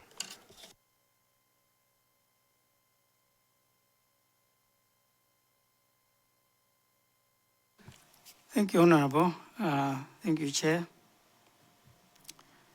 As I explained about their flight or the need to fly from Zomba, from Chireka to Lilongwe, that was the only means of transport that we could find for these people to move from Zomba to Lilongwe, to join the search and rescue team at Chikangawa. We could have used another. In fact, let it be known that the search and rescue that was happening here was, let me say, in Chichewa, Tigwirapati. We have helicopters equipped for search and rescue equipment lying there. And we want people to travel all the way from Zomba to Chireka, from Chireka to Kia. We had a brief after because they arrived at Kia, we had to send that transport to pick them up, to come to the base, and then we had our briefing. I cannot confirm that they slept in a hotel. I cannot confirm that. But what is on the ground is that after the briefing, they had to take a rest and leave at 3 a.m. At 3 a.m. If some people were arriving at 9 o'clock, it depends where they were driving from. And the mission for them was to go and join people who were already in the search and rescue, people from Moyale Barracks, and those who were already there in the forest. So the concern for, I don't see any luxury in the movement, because it was one thing that we couldn't do otherwise. And one thing that we need to point out is we are in a situation where we have lost our friends. We have lost our friends. And doing things is not like doing things normally. For example, in my case, I was totally broken down. Totally broken. It took me days to start feeling who I am. Those guys were my children. I raised them up, I trained them. We grew together. We used to call names by first names. It wasn't easy to do these things. It wasn't easy at all. So I don't see any luxury in their participation. That's the maximum we could have done. Otherwise, the same time we lost contact, immediately we were taking a helicopter for search and rescue. That's what we did when we lost those 2 aircrafts. Immediately, we started search and rescue. And within 20, 30 minutes, we were able to locate all these our friends. But this one was totally different because we were incapacitated. No, thank you. I think you have responded. We might differ there, whether you see luxury or not. I see a lot of luxury. We can agree to differ there. The second citizen is missing. Chair. Yes, Chair, I'm rising on a point of order. I want you to guide us. Should we give our opinion or impression when asking questions to witnesses? So if there's a question that members must answer to one another, we will do it after the session internally. Chair, I'm raising a question on a point of order. Should we give our impression, what we are feeling, to the witness? Because I want you to guide me so that I should also start doing that. Yep. If you want to establish facts, because we are here to gather evidence. Okay, so I can tell the witness, this is my opinion or this is my impression, yes. And then the witness should respond. They can validate or dispute. Thank you very much. Because we want to gather facts. We may have a wrong opinion, but a wrong opinion must not prevail without giving an opportunity to the witness to validate that or to dispute it. Okay, I'll take that line, Chair. Thank you. Thank you, Chairperson, for that guidance. I'll proceed. Since you have refuted that you don't see any luxury in what I've said, or the travel of the rescue team from Zomba, did you see any luxury, or do you see any luxury in the configuration of the chairs in the Malawi 2 that carried the late Vice President? I'm asking this because the executive chairs that he was supposed to use were not there. And what I was told is that he sat on a normal chair. Do you see any luxury there? Thank you, Honorable. Thank you, Chair. Let us have a clear picture that this was an ambulance flight. It was already in Mzuzu, in that ambulance configuration. And we have this request for the VP to travel to attend this urgent sermon. I don't know, it would have been very easy to say, no, let us go back to Zomba, put the luxury seats, put the table, and then the VP will not attend the burial, not at our level. But this was known to the headquarters that the aircraft is in an ambulance configuration. There's nothing we could have done to look for luxury seats in Mzuzu. Thank you, Chair. So you remember I started with the issues of time, the alignment of time. And he said he got a call from the general then, Valentino Piri, about this second flight or assignment at 15:20. That was in the afternoon. So I'm asking myself, what stopped MDF or MAF from picking the chairs from Zomba and bringing them here in Lilongwe on the same day, knowing that the second citizen will be traveling the next day around 7 o'clock, 8 o'clock? I want to get that response. We knew 15:20 when the general called you that the second citizen will be flying on that air ambulance. So what did we do to make sure that those chairs that were in Zomba were brought here on the same day, so that the next day our second citizen sits in comfort? I submit, Chair.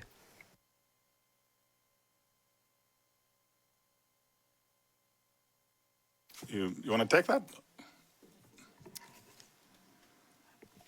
Thank you, Chair. Thank you, Honorable. I am trying to figure out, the aircraft is in Mzuzu, that's the only aircraft available. And then we want to get comfortable seats from Zomba. How? To take them to Lilongwe, to keep the VP waiting, to remove those seats, put the other seats for him to travel to Mzuzu. Here we are looking at the time frame. How much could we do with the time frame that we had? I believe it needed some courage and some energy to be able to do that, and the resources to take the seats from Zomba, find the right transport to take those seats to Zomba, to bring them to Lilongwe. Or you may say, why not the MA600? It's even worse, taking those seats from Zomba, taking them to Chileka, to fly from Chileka, to fly to Kia, and start changing seats when the Vice President is waiting. I don't know, I don't understand. But it all takes, I mean, I may concur with the Honorable that, I mean, we are looking at, to me, sorry to say this, at the issues that may not bring us to any closer to find out what we are looking for. Otherwise, we have information to analyze, we have details to look at so that we come to an understanding. How did we lose those lives? We are talking of comfortable seats or whatever. I think I have a problem, Chair. No, Chairperson, I think comfortable seats, we still have to pursue it because we are talking about a second citizen. And so the same problem that we are having, I also have the same problem, to say if it was the first citizen, assuming it was the first citizen in question, we couldn't have found the transport from Zomba to bring the chairs here to make sure the first citizen is comfortable. So you might not answer that question, but I still don't understand why the issue of comfortability for a second citizen was not considered. I submit, Chair. Okay, Lilongwe Modi, and then we can wind up. Chair, I want to ask the General just one question.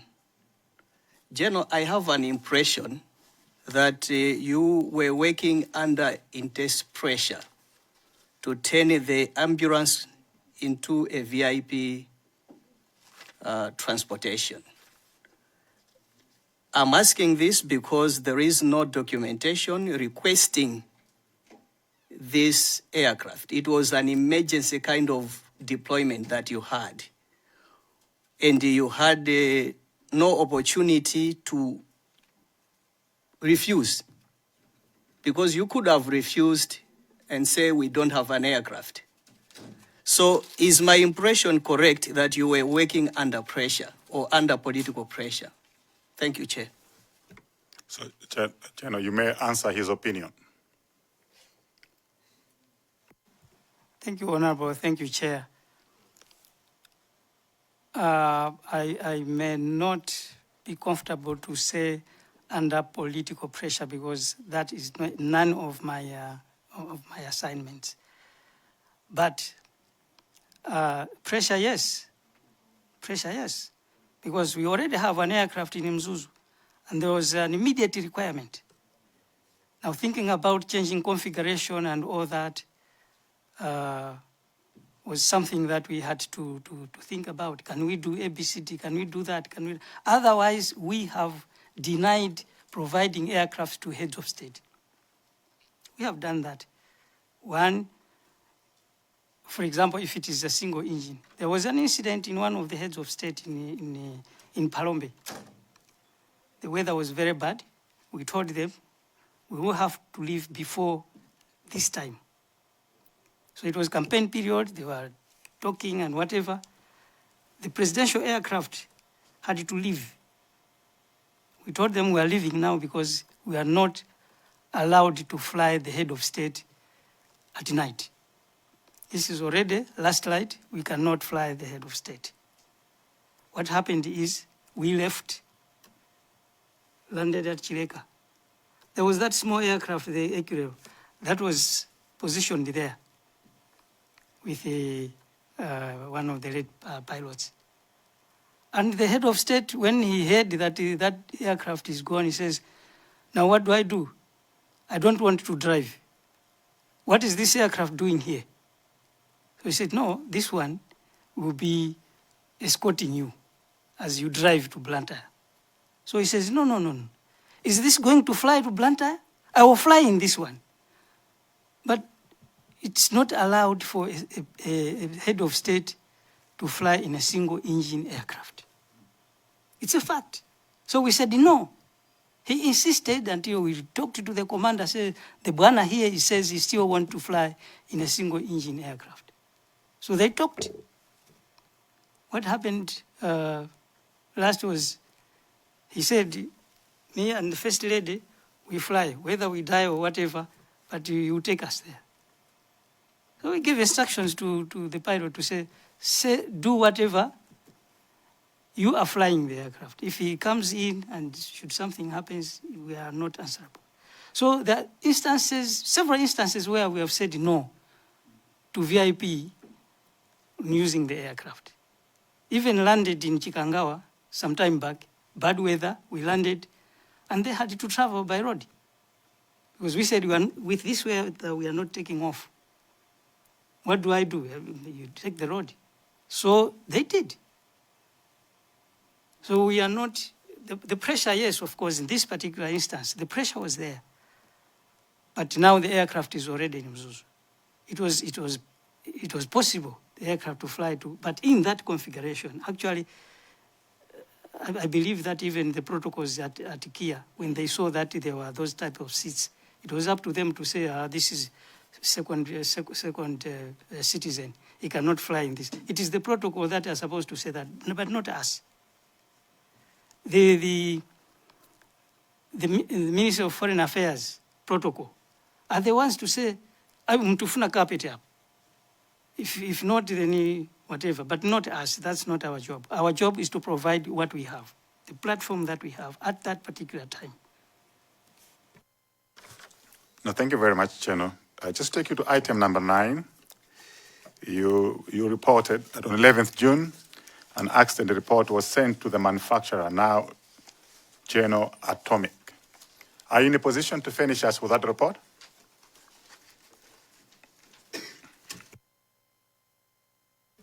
Thank you, Chair. Yes, I have that report that was sent to them. I don't know whether I have it in my bag or, but I can always furnish it with to the committee. Okay, I think Secretariat will follow up with you.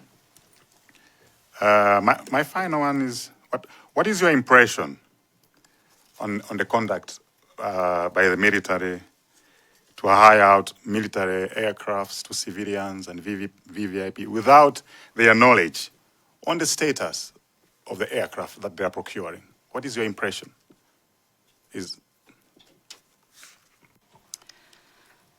Thank you, Chair. My impression is that when it comes to procurement of aircrafts, we have a problem. A problem in a sense that in most cases, the Air Force is not contacted or given a chance to give its opinion.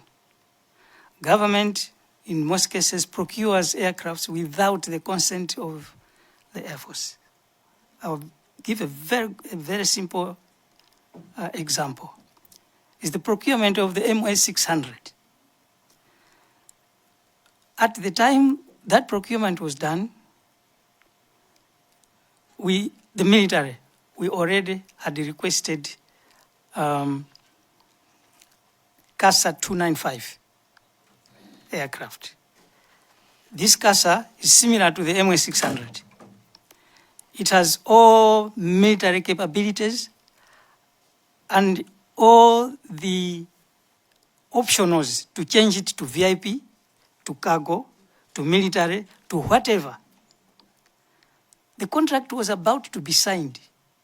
But at that very time, there came the Chinese. I don't know whether I should still be on camera. I request from you, Chair, if... But I think my point was, is it fair to the customers or the VVIP or the civilians to use the aircraft without knowledge that this aircraft does not have ELT, does not have a black box, because it is being used for disasters. Several institutions are using it. It's being used for humanitarian aid. And these people are hiring without knowledge of the safety of that aircraft. I'm just asking, is it fair for the military to be doing this?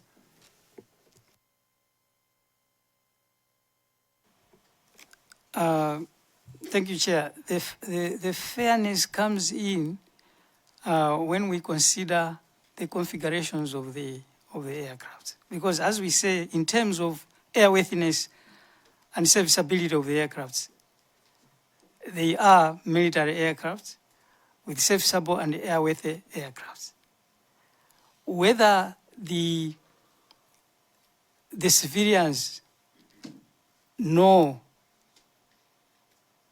that the may not be not allowed, but they may not fly in those aircrafts, that I cannot tell, because it's not a requirement for flying for safety, unless if that need comes out. As we said, ELOT is for when there is a crash. And for the flight recorder, it's for data flying data that it records. So I do not know. Maybe that should be put on the media or whatever to say these aircrafts are military, therefore civilians should not hire them. I don't know. That may come from the authorities, not at our level. Sure. Or you hire at owner's risk and you disclose the features of the goods and services you are buying. That's what I'm saying. But anyway, we will go around in circles. General, I want to give you a chance to maybe say a few remarks and conclude our session. Do you have any remarks you would like to make? Thank you, Chair. Mine is just to thank you, Chair, and thank the honorables, and especially thank the government for coming up with this idea to reinvestigate circumstances under which this accident happened. I hope and believe that through this ad hoc committee, the truth will come out. But for the truth to come out, it will need open mind and determination to understand what may have been happening during that flight.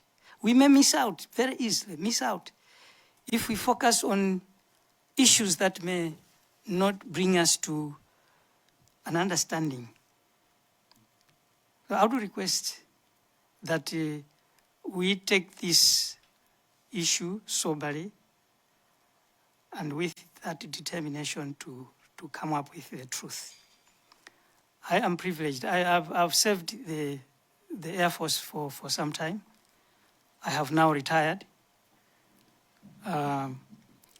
This accident will always leave a scar in my heart. Why? It is because I took this command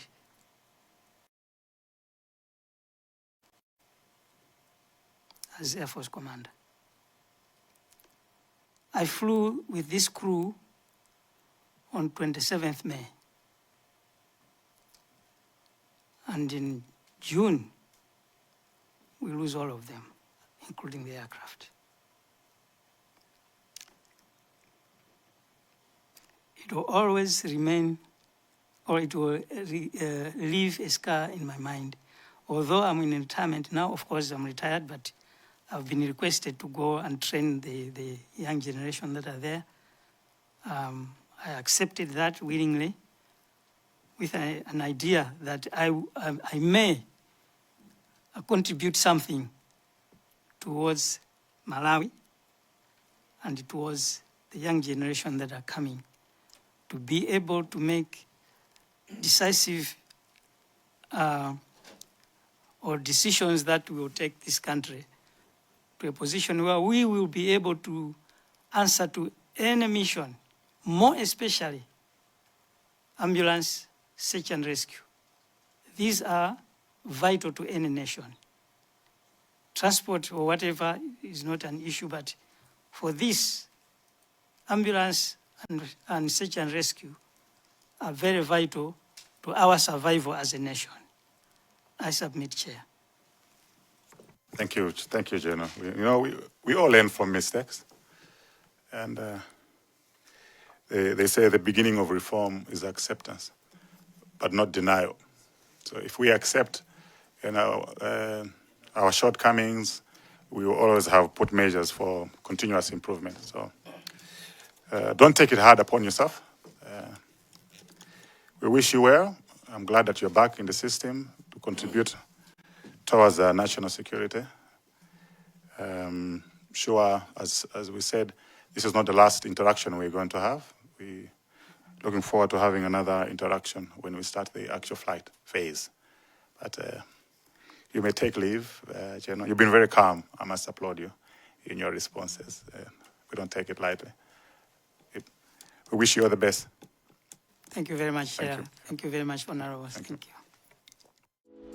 Osaiwala kupanga subscribe ku channel ya AMTV Malawi.